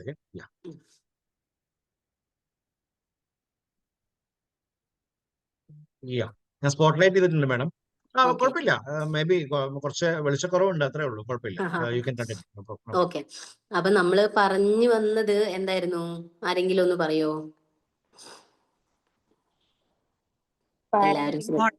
Modelling. Thank you. Okay. അപ്പൊ നമ്മള് ഈ മോഡലിംഗ് എന്നുള്ളതിന്റെ ഒരു ഇമ്പാക്ട് അത്രയുണ്ട് എന്നുള്ളതാണ് ഞാൻ പറഞ്ഞു വന്ന കാര്യം. അപ്പോ നമ്മളും കുട്ടികളിൽ കൂടെ അത് ലേൺ ചെയ്യും എന്നുള്ളതാണ്. അപ്പൊ എന്നോട് നേരത്തെ ജെന്റൽ പാരന്റിങ്ങിന്റെ കാര്യം പറഞ്ഞു, അത് ഞാൻ ഡിസ്കസ് ചെയ്തിട്ടുണ്ട്. നമുക്ക് ലാസ്റ്റ് അത് കുറച്ച് ക്വസ്റ്റ്യൻസ് നിങ്ങൾക്ക് ചോദിക്കാനുള്ള ഒരു ടൈം നമുക്ക് തരാം. അപ്പൊ ഇത്രയും നേരം നമ്മൾ കുട്ടികളുടെ കാര്യം പറഞ്ഞേ. അപ്പൊ നമുക്ക് എന്ത് ചെയ്യാൻ പറ്റും എന്നുള്ളത്, നമുക്ക് ഇമോഷണൽ ഇപ്പൊ ഇത്ര നേരം ഞാൻ പറഞ്ഞ പല കാര്യങ്ങളും നിങ്ങൾക്ക് അറിയുന്ന കാര്യങ്ങളായിരിക്കാം. അപ്പൊ ഇനിയുള്ള ഒരു സംഭവം എന്ന് പറഞ്ഞാൽ ഇത് എങ്ങനെയാണ് നമുക്ക് ഡെവലപ്പ് ചെയ്യാൻ പറ്റുക? നമുക്ക് ഓഫ് കോഴ്സ് നമുക്ക് പാരന്റ്സിന്റെ ഒരു സപ്പോർട്ട് കിട്ടിയിട്ടില്ല എന്നുണ്ടെങ്കിലും ഇനി നമുക്ക് അത് എങ്ങനെയും ഡെവലപ്പ് ചെയ്യാൻ പറ്റുമോ എന്നുള്ള ഒരു സംഭവം. കാരണം ഡെവലപ്പ് ചെയ്താലല്ലേ നമുക്ക് കുട്ടികളുടെ മുമ്പിൽ മോഡലിംഗ് ചെയ്യാൻ പറ്റുള്ളൂ. അപ്പം അതുകൊണ്ട് നമുക്ക് ഇപ്പൊ നമ്മള് ഒരു സൈക്കോളജിസ്റ്റ് എന്നുള്ള രീതിയിൽ എനിക്ക് കുറച്ച് പ്രൊഫഷണൽ ആൻസേഴ്സ് ഉണ്ട്, സൊല്യൂഷൻസ് ഉണ്ട് ഇതിനുള്ളത്. അതല്ലാതെ ഇപ്പൊ ഞാൻ പറയുവാണെങ്കിൽ നമ്മള് സെൽഫ് കെയർ എന്നും നമ്മള് കറക്റ്റ് സപ്പോർട്ട് സിസ്റ്റം, നമുക്കൊരു ഫ്രണ്ട് സർക്കിൾ ഉള്ളതും ഇതൊക്കെ ഭയങ്കര നല്ലതാണ്. അതായത് ഫോർ എക്സാമ്പിൾ സൈക്കോളജി, ഞാനൊരു എന്റെ മുമ്പിൽ വന്നിരിക്കുന്ന ക്ലയന്റിന് ഞാൻ പറഞ്ഞു കൊടുക്കുന്ന കാര്യങ്ങൾ ഞാൻ ഒന്ന് ബ്രീഫ് ചെയ്ത് പറഞ്ഞുതരാം. പക്ഷെ അതിനു മുമ്പ് സിമ്പിൾ ആയിട്ട് നമുക്ക് ചെയ്യാൻ പറ്റുന്ന കാര്യങ്ങൾ എന്ന് പറഞ്ഞാല്, ഇപ്പോ എന്റെ മോള് കാണണം ഞാൻ എങ്ങനെയാണ് ഒരു സ്ട്രെസ് വരുമ്പോൾ ഡീൽ ചെയ്യണേന്നുള്ളത്. അപ്പൊ അതിന് നമുക്കിപ്പോ എനിക്കൊരു ടെൻഷൻ വരുന്ന സമയത്ത് ഞാൻ ആളുകളെ വിളിക്കുന്നതും സംസാരിക്കുന്നതും സ്വയം ഡീൽ ചെയ്യാൻ നോക്കുന്നതും ഒക്കെ അവള് കാണുന്നുണ്ട്. അപ്പൊ അങ്ങനെയാണ് അത് ചെയ്യേണ്ടതെന്ന് അവള് മനസ്സിലാക്കും. അപ്പൊ അതുകൊണ്ട് നമ്മളുടെ ഒരു എന്താ പറയാ, നമ്മൾ ഡീൽ ചെയ്യുന്ന രീതി അവർക്ക് മോഡലിംഗ് ചെയ്യാൻ, അതായത് അവരത് കണ്ടു പഠിക്കാനുള്ള ഒരു സാധ്യത നമ്മൾ അവിടെ ഇട്ട് കൊടുത്തു. പിന്നെ രണ്ടാമത്തെ കാര്യം, ഇപ്പൊ ചില സമയത്ത് അവളുള്ളപ്പോ തന്നെ ഞാൻ പറയാറുണ്ട്, അമ്മയ്ക്ക് ഒറ്റയ്ക്ക് പോകാൻ തോന്നുന്നു ചില സ്ഥലങ്ങളിലോട്ട്. അപ്പൊ അവൾ എന്നോട് ചോദിക്കും, അപ്പൊ അമ്മയ്ക്ക് എന്നെ ഇഷ്ടമല്ലേ? അപ്പൊ ഞാൻ പറയും, അമ്മയ്ക്ക് നിന്നെ ഇഷ്ടമാണ്, പക്ഷെ ഈ സമയത്ത് അമ്മയ്ക്ക് ഒറ്റയ്ക്ക് പോകണം, അമ്മയ്ക്ക് ഒറ്റയ്ക്ക് പോയിട്ടിരിക്കാനാണ് തോന്നുന്നത് എന്ന് പറയുമ്പോൾ ആ ഒരു ടൈമിൽ അവൾക്കത് ചിലപ്പോൾ വിഷമാവുമെങ്കിലും അവൾ മനസ്സിലാക്കും ആ സെൽഫ് കെയർ അല്ലെങ്കിൽ സെൽഫ് ടൈമിനുള്ള ഇമ്പോർട്ടൻസ് എന്താണ്. അങ്ങനെ നമ്മൾ ചെയ്യുന്നതിൽ യാതൊരു തെറ്റുമില്ല എന്നവൾ മനസ്സിലാക്കും. കാരണം അത് പോയി തിരിച്ചു വരുമ്പോൾ ഞാൻ ഭയങ്കര ഫ്രഷ് ആയിരിക്കും, കുറച്ചും കൂടെ ഞാൻ ഹാപ്പി ആയിരിക്കും, അവളുടെ അടുത്ത് എനിക്ക് കുറച്ചുകൂടെ നന്നായി ഇരിക്കാൻ പറ്റും. അപ്പൊ ഇതൊക്കെ അവള് കാണുന്നുണ്ട്. അപ്പൊ ഇങ്ങനെയൊക്കെയാണ് അമ്മ ലൈഫിൽ ഹാപ്പി ആയിട്ട് ഇരിക്കുന്നത് എന്ന് അവള് മനസ്സിലാക്കും. അപ്പൊ അതുപോലെ ഞാൻ നേരത്തെ പറഞ്ഞ പോലെ റൈറ്റ് സപ്പോർട്ട്, നമ്മുടെ ഒരു സെൽഫ് കെയറിൽ നമ്മൾ കണ്ടെത്തുന്ന ടൈം, നമ്മുടെ ഒരു ഇമോഷണൽ ബാറ്ററി ഇങ്ങനെ റീചാർജ് ചെയ്ത് വെക്കുന്ന രീതി, ഇതൊക്കെ അവർ കാണുന്നുണ്ട്. ഇനി ഒരു സൈക്കോളജിസ്റ്റ് എന്നുള്ള രീതിയിൽ ഞാൻ പറയുവാണെങ്കിൽ, നമ്മൾ CBTയിൽ നമ്മൾ ഇത്രയും നാള് നമ്മൾ ചിന്തിച്ചു വന്ന രീതിനെ റീസ്ട്രക്ചർ ചെയ്യാനുള്ള ഓപ്ഷൻസ് ഒക്കെ ഉണ്ട്. അതായത് CBTയിൽ നമ്മൾ കൊഗ്നിറ്റീവ് റീസ്ട്രക്ചറിങ് എന്നൊക്കെ അതിനെ പറയും. അതായത് നമുക്കിപ്പോ ചില ആളുകൾക്ക്, നിങ്ങളിൽ തന്നെ പലർക്കും ചിലപ്പോൾ ഉണ്ടാവാം, എന്തെങ്കിലും ഒരു സിറ്റുവേഷൻ വരുന്ന സമയത്ത് നമ്മൾ അതിന്റെ ഏറ്റവും വേഴ്സ്റ്റ് ചിന്തിക്കും. അതായത് ഇപ്പൊ നമ്മൾ എന്തെങ്കിലും ഒരു ഇതിന് പോവുകയാണെങ്കിൽ നമ്മൾ വേഴ്സ്റ്റ് ചിന്തിച്ചു വെക്കും, നമ്മൾ കാറ്റസ്ട്രോഫൈസിങ് എന്നതിനെ പറയും. അതായത് വേഴ്സ്റ്റ് ചിന്തിച്ചു വെച്ച് കഴിഞ്ഞാൽ പിന്നെ അതിന്റെ ഇടയിൽ എന്ത് വന്നാലും നമുക്ക് കുഴപ്പമില്ലല്ലോ. ഇപ്പൊ ചില ആൾക്കാർ ഇപ്പൊ ലിഫ്റ്റിൽ കയറാൻ പോവാം, ലിഫ്റ്റിൽ കയറാൻ പോകുമ്പോഴേക്കും അവർ ആ ലിഫ്റ്റ് കേടായിട്ട് അവർ ആകെ നേരം വൈകുന്നതൊക്കെ അവർ ആലോചിച്ച് വെച്ച് കഴിഞ്ഞാൽ പിന്നെ അതിന്റെ ഇടയിൽ ചെറിയ ചെറിയ പ്രശ്നങ്ങൾ വന്നാലും അവരത് അങ്ങോട്ട് അഡ്ജസ്റ്റ് ചെയ്യും. അതുപോലെയുള്ള ഒരു സംഭവമാണ് ഈ ബ്ലാക്ക് ആൻഡ് വൈറ്റ് തിങ്കിങ് എന്നൊക്കെ പറയുന്നത്. അത് black and white thinking emotional resilience ആയിട്ട് ഭയങ്കര കണക്റ്റഡാ. ഞാൻ തോറ്റു, ഞാൻ എക്സാമിൽ തോറ്റു, അതുകൊണ്ട് ഞാൻ യൂസ്ലെസ് ആണ്. അതാണ് ബ്ലാക്ക് ആൻഡ് വൈറ്റ് തിങ്കിങ്. ഇതിൽ ഏതെങ്കിലും ഒന്നിലേ നമുക്ക് ചിന്തിക്കാൻ പറ്റുള്ളൂ. എക്സാമിൽ ഞാൻ ജയിച്ചോ ഞാൻ നല്ല ആളാണ്, എക്സാമിൽ ഞാൻ തോറ്റു ഞാൻ യൂസ്ലെസ് ആണ്. അതിനാണ് നമ്മൾ ബ്ലാക്ക് ആൻഡ് വൈറ്റ് തിങ്കിങ് എന്നൊക്കെ പറയും. ഇതിനൊക്കെ ഓൾട്ടർനേറ്റീവ് സൊല്യൂഷൻസ് നമുക്ക് CBTയിൽ ഉണ്ട്. അത് നമ്മൾ റിട്ടേൺ ആയിട്ട് എഴുതിയിട്ടുള്ളതുകൊണ്ട് അല്ലാത്തതുകൊണ്ട്. പിന്നെ പേഴ്സണലൈസേഷൻ എന്ന് പറഞ്ഞാൽ എന്ത് പ്രോബ്ലം നടന്നാലും നമുക്ക് തോന്നുവാണ് അത് എന്റെ പ്രശ്നം കൊണ്ടാണ്. ഇപ്പോൾ വീട്ടിൽ ഒരു പ്രശ്നം, എന്തെങ്കിലും റിലേഷൻഷിപ്പിൽ എന്തെങ്കിലും നടന്നാൽ അത് എന്റെ പ്രശ്നം കൊണ്ടാണ് എന്ന് നമുക്ക് തോന്നിയാണ് നമുക്ക് ഇമോഷണൽ പേഴ്സണലൈസേഷൻ എന്ന് പറയുന്നത്. ഇതൊക്കെ നമ്മളുടെ ഇതുവരെ നമ്മൾ പഠിച്ചു വെച്ച കാര്യങ്ങളിൽ നമുക്ക് കിട്ടിയിട്ടുള്ള സംഭവങ്ങളാണ്. അപ്പൊ ഇതിനൊക്കെ അൺലേൺ ചെയ്യാനും നമുക്ക് റീസ്ട്രക്ചർ ചെയ്യാനും CBTയിൽ ടെക്നിക്സ് ഉണ്ട്. അപ്പൊ നിങ്ങൾക്ക് ഇത്തരം പ്രശ്നങ്ങൾ ഉണ്ട് എന്നുണ്ടെങ്കിൽ നിങ്ങൾ ഏറ്റവും ഫസ്റ്റ് നല്ലൊരു പാരന്റ് ആവണം എന്ന് നിങ്ങൾക്ക് ആഗ്രഹം ഉണ്ടെങ്കിൽ ഫസ്റ്റ് നിങ്ങൾ നിങ്ങളുടെ ഈ പ്രോബ്ലംസ് ഐഡന്റിഫൈ ചെയ്യുക എന്നുള്ളതാണ് ആദ്യത്തെ കാര്യം. ഇത് ഐഡന്റിഫൈ ചെയ്ത് കഴിഞ്ഞാൽ നമുക്ക് മനസ്സിലാവും, ഓക്കെ എനിക്ക് ഇന്ന പ്രശ്നങ്ങളുണ്ട്, അത് ഞാൻ അഡ്രസ്സ് ചെയ്യണം. ചിലപ്പോൾ ഒറ്റയ്ക്ക് പറ്റുന്നില്ലെങ്കിൽ ഫ്രണ്ടിനോട് നമ്മൾ ചോദിക്കുന്നു, ആൾക്കും പറ്റുന്നില്ലെങ്കിൽ നമ്മൾ ഓക്കെ ഒരു കൗൺസിലിങ്ങിന് നമുക്ക് പോവാം, എന്ന് നമുക്ക് നമ്മുടെ പ്രശ്നങ്ങൾ റെക്ടിഫൈ ചെയ്യാം എന്നുള്ളത്. അപ്പോൾ അതിനേക്കാൾ നല്ലൊരു വഴിയില്ല നമ്മുടെ കുട്ടീനെ റെസിലിയന്റ് ആക്കി വളർത്തുന്നതിൽ. അപ്പൊ അതാണ് നമ്മള് റെസിലിയൻസ് എന്ന് പറയുമ്പോൾ ഏറ്റവും കൂടുതൽ ശ്രദ്ധിക്കേണ്ട കാര്യം. മോഡലിംഗ് ആണ് അവിടെ ഇമ്പോർട്ടന്റ് എന്നുള്ളത് കൊണ്ട്. പിന്നെ നമ്മള് ചെറിയ ചെറിയ സ്ട്രെസ്സുകളെ നമ്മൾ മനഃപൂർവ്വം എടുത്ത് വെക്കുക എന്ന് പറയും. അതായത് നിങ്ങൾക്ക് കേൾക്കുന്നുണ്ടല്ലോ അല്ലെ?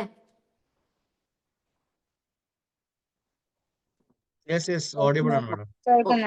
അതായത് നമ്മൾക്ക് ഇപ്പൊ ഞാൻ പറഞ്ഞില്ലേ, ഇപ്പൊ ഞാൻ ആ ഡ്രൈവിംഗ് ടെസ്റ്റിന്റെ കാര്യം പറഞ്ഞപ്പോ ആ ടൈമിൽ എനിക്ക് ഇമോഷണൽ റെസിലിയൻസ് ഉണ്ടാക്കിയെടുക്കാൻ പറ്റില്ല എന്നേ ഉള്ളൂ. പക്ഷെ എനിക്കത് ഉണ്ടാക്കിയെടുക്കാൻ, ഞാൻ നോർമൽ ആയിട്ടിരിക്കുന്ന അവസ്ഥയിൽ എനിക്ക് അതിനുവേണ്ടി വർക്ക് ചെയ്യാൻ പറ്റും. അതായത് ആ സമയത്ത് ഞാൻ സ്ട്രെസ്ഡ് ആയിരിക്കും, ആ സമയത്ത് എനിക്ക് അത് ഉണ്ടാക്കിയെടുക്കാൻ പറ്റണമെന്നില്ല. പക്ഷെ അല്ലാത്ത സമയത്ത് ഡെലിബറേറ്റ് ആയിട്ട് സ്ട്രെസ് എടുത്ത് വെക്കാൻ പറ്റും. ഫോർ എക്സാമ്പിൾ, ഞാൻ ബൈക്ക് ഓടിച്ചുകൊണ്ടിരുന്ന സമയത്ത് എനിക്ക് അതിന്റെ ഈ റൈറ്റിലോട്ടുള്ള വളവ് ഭയങ്കര പ്രശ്നമായിരുന്നു. പ്രത്യേകിച്ച് നമ്മൾ ഈ ചുരമൊക്കെ കയറുമ്പം എനിക്ക് ഭയങ്കര പേടിയാണ്. ആ ചുരം കയറി അങ്ങോട്ട് ഞാൻ ചിലപ്പോൾ ആ പകുതിക്ക് എത്തുമ്പോൾ ആ ചുരത്തിന്റെ ഇങ്ങനെ കറക്റ്റ് ആ സെന്ററിൽ എത്തുമ്പോൾ ഞാൻ ബ്രേക്ക് അവിടെ നിർത്തും. അത് ഭയങ്കര ഒരു പ്രശ്നമുള്ള ഒരു കാര്യമാണല്ലോ, പിന്നെ കൂടെ വരുന്ന വണ്ടിയൊക്കെ ഇടിക്കും. അപ്പൊ ആ ഒരു സമയത്ത് എനിക്ക് റെസിലിയൻസ് ഉണ്ടാക്കിയെടുത്ത് അത് കൊണ്ടുപോകാൻ പറ്റില്ല. പക്ഷെ ഞാൻ സമാധാനമായിട്ടിരിക്കുന്ന ഒരു സമയത്ത് മനഃപൂർവ്വം എനിക്ക് ആ സ്ട്രെസ്സിനെ എടുത്ത് വെച്ചിട്ട് ഡീൽ ചെയ്യാൻ ട്രൈ ചെയ്യാം. അതുപോലെ ഇപ്പം നമുക്ക് നമ്മൾ പറയില്ലേ, ചില ആൾക്കാർക്ക് ഈ ഐസ് വാട്ടറിൽ ഇതാകുക എന്ന് പറഞ്ഞാൽ ഭയങ്കര ബുദ്ധിമുട്ടുള്ള ഒരു കാര്യമാണ്. അപ്പൊ അവര് മനഃപൂർവ്വം ഐസ് വാട്ടർ എടുത്ത് തലക്കുട വയ്ക്കും ചില സമയത്ത്. എന്തിനാന്ന് വെച്ചാല് അതിനോടൊരു റെസിലിയൻസ് ഉണ്ടാവാൻ വേണ്ടിയിട്ട്. അപ്പൊ ഇതുപോലെ ഞാൻ ഇങ്ങനെ ചെയ്യണം എന്നല്ല പറഞ്ഞത്. അപ്പൊ നമ്മുടെ ബ്രെയിനിന് സ്ട്രെസ് കൊടുക്കുമ്പോഴാണ് അതിനോടുള്ള ടോളറൻസ് ബ്രെയിനിന് വരിക. അതായത് ഇപ്പോഴത്തെ കുട്ടികൾക്ക് നമ്മൾ ഭയങ്കര ജെന്റിൽ പാരന്റിങ് എന്നൊക്കെ പറഞ്ഞ് നമ്മൾ ചെയ്ത് കഴിഞ്ഞിട്ട് അവർക്ക് ലൈഫിൽ സ്ട്രെസ് വരുമ്പോ അതിനെ ഡീൽ ചെയ്യാനുള്ള സാഹചര്യം നമ്മൾ മുമ്പേ ഉണ്ടാക്കി കൊടുക്കുന്നില്ല. അതായത് പ്രശ്നം വരുമ്പം അവരതിനെ ഡീൽ ചെയ്യാനുള്ള ഒരു സമയം നമ്മൾ അതിന് കൊടുക്കണം. അല്ലാതെ നമ്മൾ കയറി ഫുൾ ഇൻവോൾവ് ആയിട്ട് അത് സാരില്ല അങ്ങനെയല്ല ഇങ്ങനെയല്ല എന്നല്ല. അവർക്ക് ആ പ്രശ്നം വരുമ്പോ, ഒരു ഇമോഷൻ വരുമ്പോ അതിനോട് കൂടെ ചേർന്നിരുന്ന് അതിനെ ഡീൽ ചെയ്യാനുള്ള ഒരു ടൈം നമ്മൾ അവർക്ക് കൊടുക്കണം. എങ്കിൽ മാത്രമേ അതിനോടുള്ള ഒരു ടോളറൻസ് നമുക്ക് വരുള്ളൂ. എക്സാക്ട് ഇത് നമ്മൾ ഫിസിക്കൽ ഹെൽത്തിന്റെ കാര്യം പറയുന്ന പോലെ തന്നെയാണ്. നമ്മൾ പറയില്ലേ ഒരു ഹേർഡ് ഇമ്മ്യൂണിറ്റി എന്ന് പറയും. ഞാൻ പറയുന്നത് ശരിയാണോ തെറ്റാണെങ്കിൽ പറയണേ. ഹേർഡ് ഇമ്മ്യൂണിറ്റി തന്നെയാണ് ആ വാക്കെന്ന് എനിക്ക് തോന്നുന്നു. അതായത് നമ്മൾ സ്കൂളിലൊക്കെ പോയി തുടങ്ങി കഴിഞ്ഞു കഴിഞ്ഞാലാണ് കുട്ടികൾക്ക് ആ ഒരു ഇമ്മ്യൂണിറ്റി വരുള്ളൂ. കാരണം പല കുട്ടികളുടെ പല അസുഖങ്ങളും പല കാര്യങ്ങളുമായിട്ട് അതിനോട് ഡീൽ ചെയ്യണം. അപ്പോഴാണ് ബ്രെയിനിന് അല്ലെങ്കിൽ നമ്മുടെ ബോഡിക്ക് അതിനെ ടോളറേറ്റ് ചെയ്യാനുള്ള സംഭവം ഉണ്ടാക്കേണ്ട ആവശ്യമുള്ളൂ. അതുപോലെ തന്നെ ലൈഫിൽ സ്ട്രെസ് കുട്ടികൾക്ക് വരണം. ആ വരുന്ന സമയം നമ്മൾ ഒറ്റയ്ക്കാക്കുകയല്ല വേണ്ടത്, നമ്മൾ കൂടെ ഉണ്ടെന്ന് പറയാ. Let them face it, let them deal. അപ്പോഴാണ് അവർക്ക് അതിനോടുള്ള ഒരു ടോളറൻസ് വരും. അപ്പൊ അതിനുള്ള ഒരു അവസരങ്ങൾ ഇപ്പൊ നമ്മുടെ ലൈഫിൽ നമുക്കത് ചെയ്യാം. ലൈഫ് ഒരു സ്ട്രെസ് വരുന്ന സമയത്ത് നമുക്കതിന് ഡീൽ ചെയ്യാൻ പറ്റുന്നില്ല, നമ്മൾ അവെയറായി, മനസ്സിലായി. അപ്പൊ സ്ട്രെസ് ഒക്കെ കഴിഞ്ഞ് ബാക്കി സമയത്ത് നമുക്ക് എന്തെങ്കിലും സ്ട്രെസ് നമുക്ക് മനഃപൂർവ്വം എടുത്തു വെക്കാം, എന്നിട്ട് അതിനെ ഡീൽ ചെയ്യാം എന്നുള്ളതാണ്. ഇതിന് ജേർണലിങ്ങും കാര്യങ്ങളൊക്കെ നമ്മളെ ഹെൽപ്പ് ചെയ്യും. ഇതൊക്കെ എങ്ങനെയാണ് ചെയ്യേണ്ടത്, ഇങ്ങനത്തെ ഇത്തരം കാര്യങ്ങളൊക്കെ നിങ്ങൾക്ക് അറിയണമെന്നുണ്ടെങ്കിൽ നിങ്ങളൊന്ന് ശ്രീജിനോട് പറയുകയാണെങ്കിൽ ചിലപ്പോൾ ഒന്ന് കണക്ട് ചെയ്ത് തരും. അല്ലെങ്കിൽ നമുക്ക് മൻവ എന്ന് പറഞ്ഞിട്ട് ഒരു പേജ് ഉണ്ട് കൗൺസിലിങ്ങിന്റെ റിലേറ്റഡ് ആയിട്ടുള്ള. അപ്പൊ അതിൽ നിങ്ങൾ ഇൻബോക്സ് ചെയ്യുക അങ്ങനെ എന്തെങ്കിലും ചെയ്ത് കഴിഞ്ഞാൽ നമുക്ക് അതൊക്കെ ഡീൽ ചെയ്യാം. അപ്പൊ നമ്മുടെ നെർവസ് സിസ്റ്റത്തിന് നമ്മൾ എപ്പോഴും ഒരു ചലഞ്ച് ഇങ്ങനെ കൊടുത്തോണ്ടിരിക്കണം. അപ്പോഴാണ് അതിനോട് അഡാപ്റ്റ് ചെയ്യാനായിട്ടുള്ള സാഹചര്യങ്ങൾ അത് ഉണ്ടാക്കിയെടുക്കുള്ളൂ. അപ്പൊ നമ്മൾ ഇത്രയും നേരം പറഞ്ഞ കാര്യങ്ങൾ എന്ന് പറഞ്ഞാൽ ഈ ഇമോഷണൽ റെസിലിയൻസ് എന്ന് പറയുന്ന ഒരു സാധനം നമുക്ക് ട്രെയിൻ ചെയ്തെടുക്കാൻ പറ്റുന്നതാണ്. അത് നമ്മളൊരു വിൽ പവർ അല്ല. ചില ആൾക്കാർ പറയില്ല അവന് ഭയങ്കര വിൽ പവർ ആണ്. ആ വിൽ പവർ അല്ല ഇമോഷണൽ റെസിലിയൻസ്.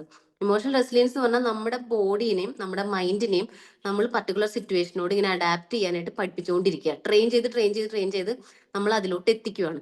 അപ്പൊ അങ്ങനത്തെ സാഹചര്യങ്ങൾ ഇനി മുമ്പിൽ വന്നാലും ബ്രെയിൻ ആ രീതിയിൽ അതിനെ ഡീൽ ചെയ്തോളും. അപ്പൊ അതിന് കുറെ ഇമോഷണൽ റെഗുലേഷൻ ടെക്നിക്സ് ഉണ്ട്. അതായത് ഡീപ് ബ്രീത്തിങ് പോലുള്ള ടെക്നിക്സ് ഉണ്ട്, ഗ്രൗണ്ടിങ് എന്നൊക്കെ നമ്മൾ പറയും. ഇതൊക്കെ നമുക്ക് ആ പ്രശ്നം വരുമ്പോഴല്ല കേട്ടോ നമ്മൾ ഈ ഗ്രൗണ്ടിങ് എന്നൊക്കെ പറയുന്നത് 3-4-5-4-3-2-1 ടെക്നിക്കൊക്കെയാണ്. അതായത് നമുക്ക് ടെൻഷൻ വരുന്ന സമയത്ത് നമുക്ക് ചുറ്റും കാണുന്ന 5 കാര്യങ്ങളെ നെയിം ചെയ്യുക, കേൾക്കുന്ന 4 സൗണ്ട് നെയിം ചെയ്യുക, പിന്നെ ടച്ച് ചെയ്യാൻ പറ്റുന്ന 3 കാര്യങ്ങൾ നെയിം ചെയ്യുക. ഇതിനെയാണ് ഗ്രൗണ്ട്. നമ്മളെ വല്ലാണ്ട് ചിന്ത അങ്ങനെ കാട് കയറി പോകുമ്പോൾ നമ്മളെ ഗ്രൗണ്ടഡ് ആക്കി നിർത്താനുള്ള എക്സസൈസ് ആണ് ഗ്രൗണ്ടിങ് ടെക്നിക്ക്. അപ്പൊ നിങ്ങൾ ചോദിക്കും നമുക്കൊരു പ്രശ്നം വന്ന് നിൽക്കുമ്പോൾ ഈ 5-4-3-2-1 ഹെൽപ്പ് ചെയ്യുമെന്ന്. ഒരിക്കലും നമ്മളെ ഹെൽപ്പ് ചെയ്യില്ല. ഇതിന് നമ്മളെ ട്രെയിൻ ചെയ്തിട്ടുണ്ടാവണം മുമ്പ്. കാരണം നമ്മൾ കാറിൽ കുറച്ച് ടൂൾ കിറ്റ് എടുത്തു വെച്ചാലല്ലേ നമുക്ക് പ്രശ്നം വരുമ്പോൾ ചെയ്യാൻ പറ്റുള്ളൂ. അതിനുള്ള ടൂൾ കിറ്റ് ഓൾറെഡി നമ്മൾ നമ്മുടെ മൈൻഡിന് കൊടുത്തിരിക്കണം. അതിനാണ് ഞാൻ പറയുന്നത്, നമ്മൾക്ക് സമാധാനമായിട്ട് നമ്മൾ ഇരിക്കുന്ന സമയത്ത് നമ്മൾ ഇത്തരം സ്ട്രെസ്സും അല്ലെങ്കിൽ ഇത്തരം കാര്യങ്ങളിനെ ഡീൽ ചെയ്യാൻ നമ്മളെ ശീലിപ്പിക്കണം. അപ്പൊ അതിനാണ് ഈ ഗ്രൗണ്ടിങ് ടെക്നിക്സ്, മൈൻഡ്ഫുൾനെസ് എന്നൊക്കെ ഉള്ളത് നമ്മൾ നമ്മുടെ ഡെയിലി ലൈഫിന്റെ ഭാഗമാക്കണം. അപ്പോ നമ്മളെ ഡെയിലി ലൈഫിന്റെ ഭാഗമാക്കി കഴിഞ്ഞു കഴിഞ്ഞാൽ പിന്നെ ഒരു പ്രശ്നം വരുമ്പോൾ ഓട്ടോമാറ്റിക്കലി അങ്ങനെ ചെയ്യാനായിട്ട് ബ്രെയിനിന് പറ്റും, കുറച്ചുകൂടി ഈസി ആയിരിക്കും എന്നുള്ളതാണ് നമ്മുടെ ഹോൾ പോയിന്റ്.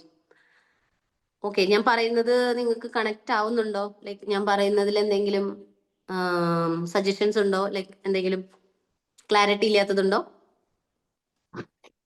ഒന്ന് ചോദിച്ചോട്ടെ.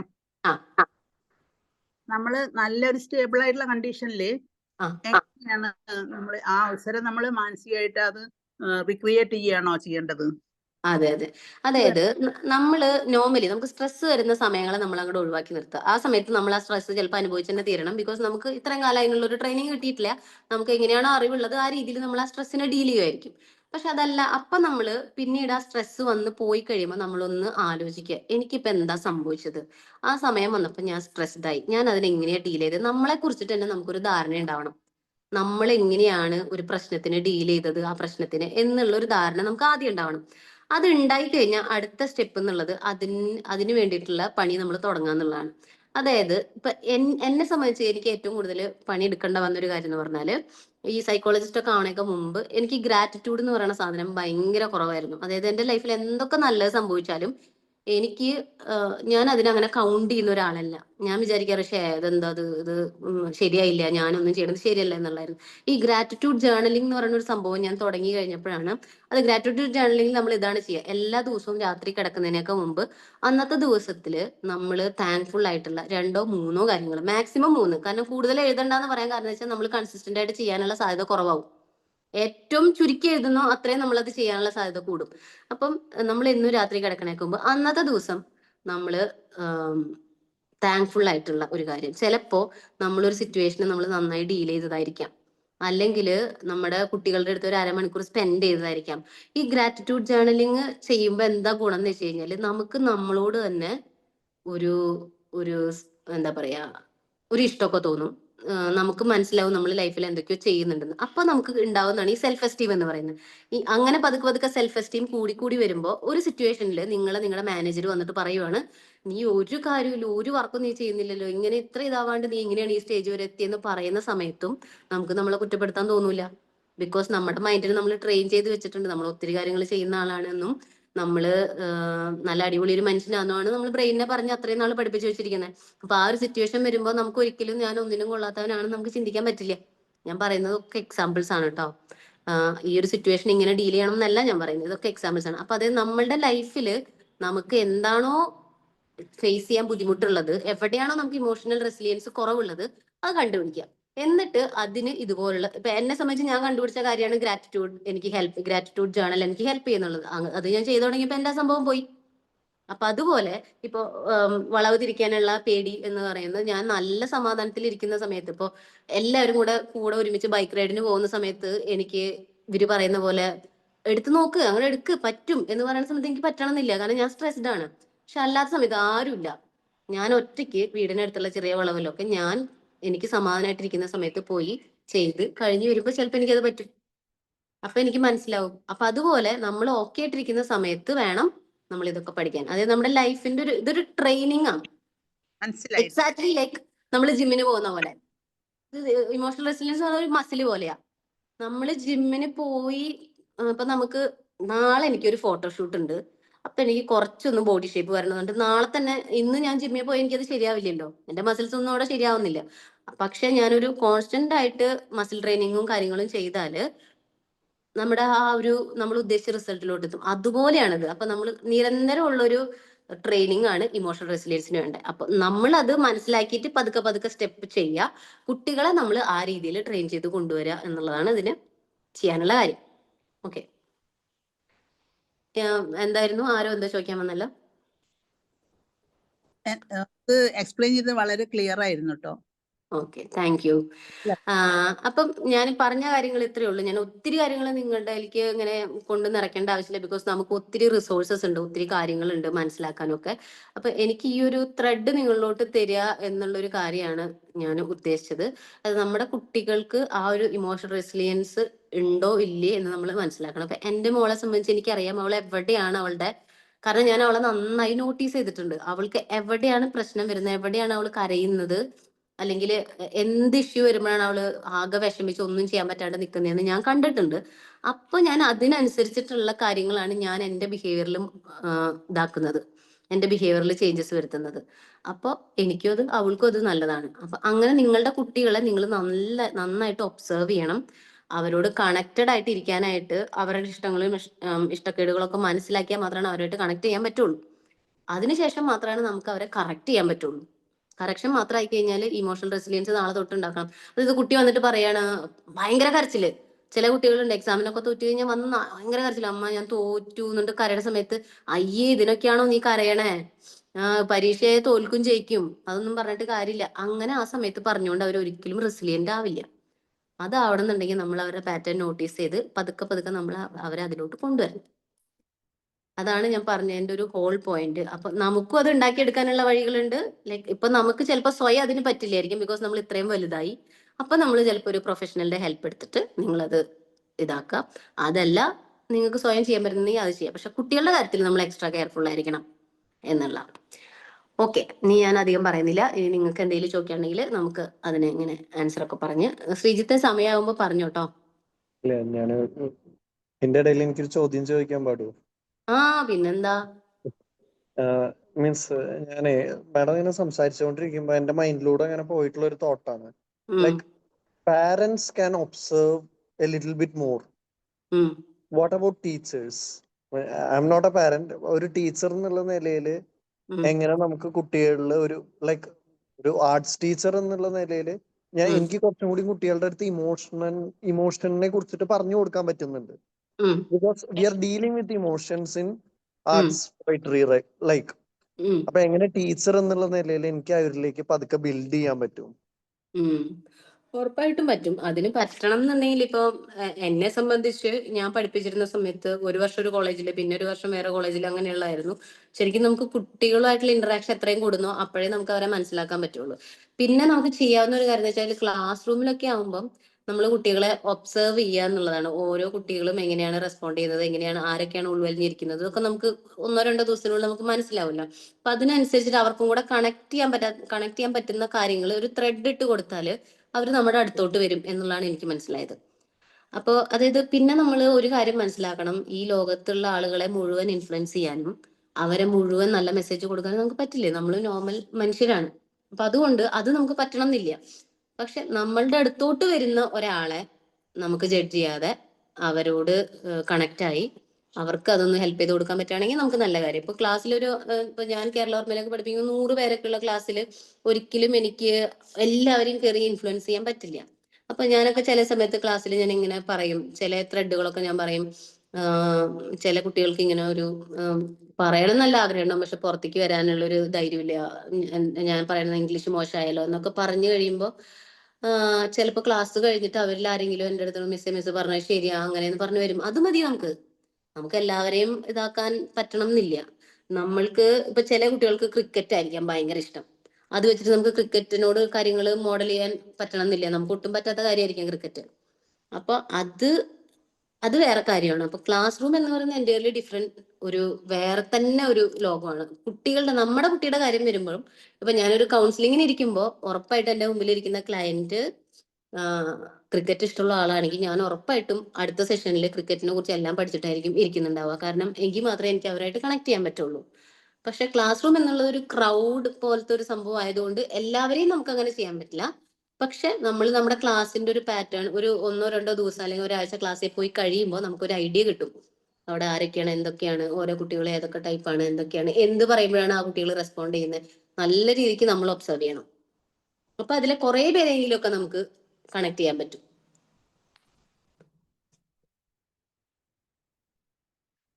ഓക്കെ ആണോ ശ്രീജിത്തെ? മാം 4 പില്ലേഴ്സിനെ കുറിച്ച് പറഞ്ഞിട്ടുണ്ടായിരുന്നില്ലേ നേരത്തെ? അതിൽ ഒരെണ്ണം സെൽഫ് അവയർനെസ് ആയിരുന്നു, ബാക്കിയുള്ള 3 കിട്ടിയില്ല. ഒരെണ്ണം സെൽഫ് അവയർനെസ്, രണ്ടാമത്തെ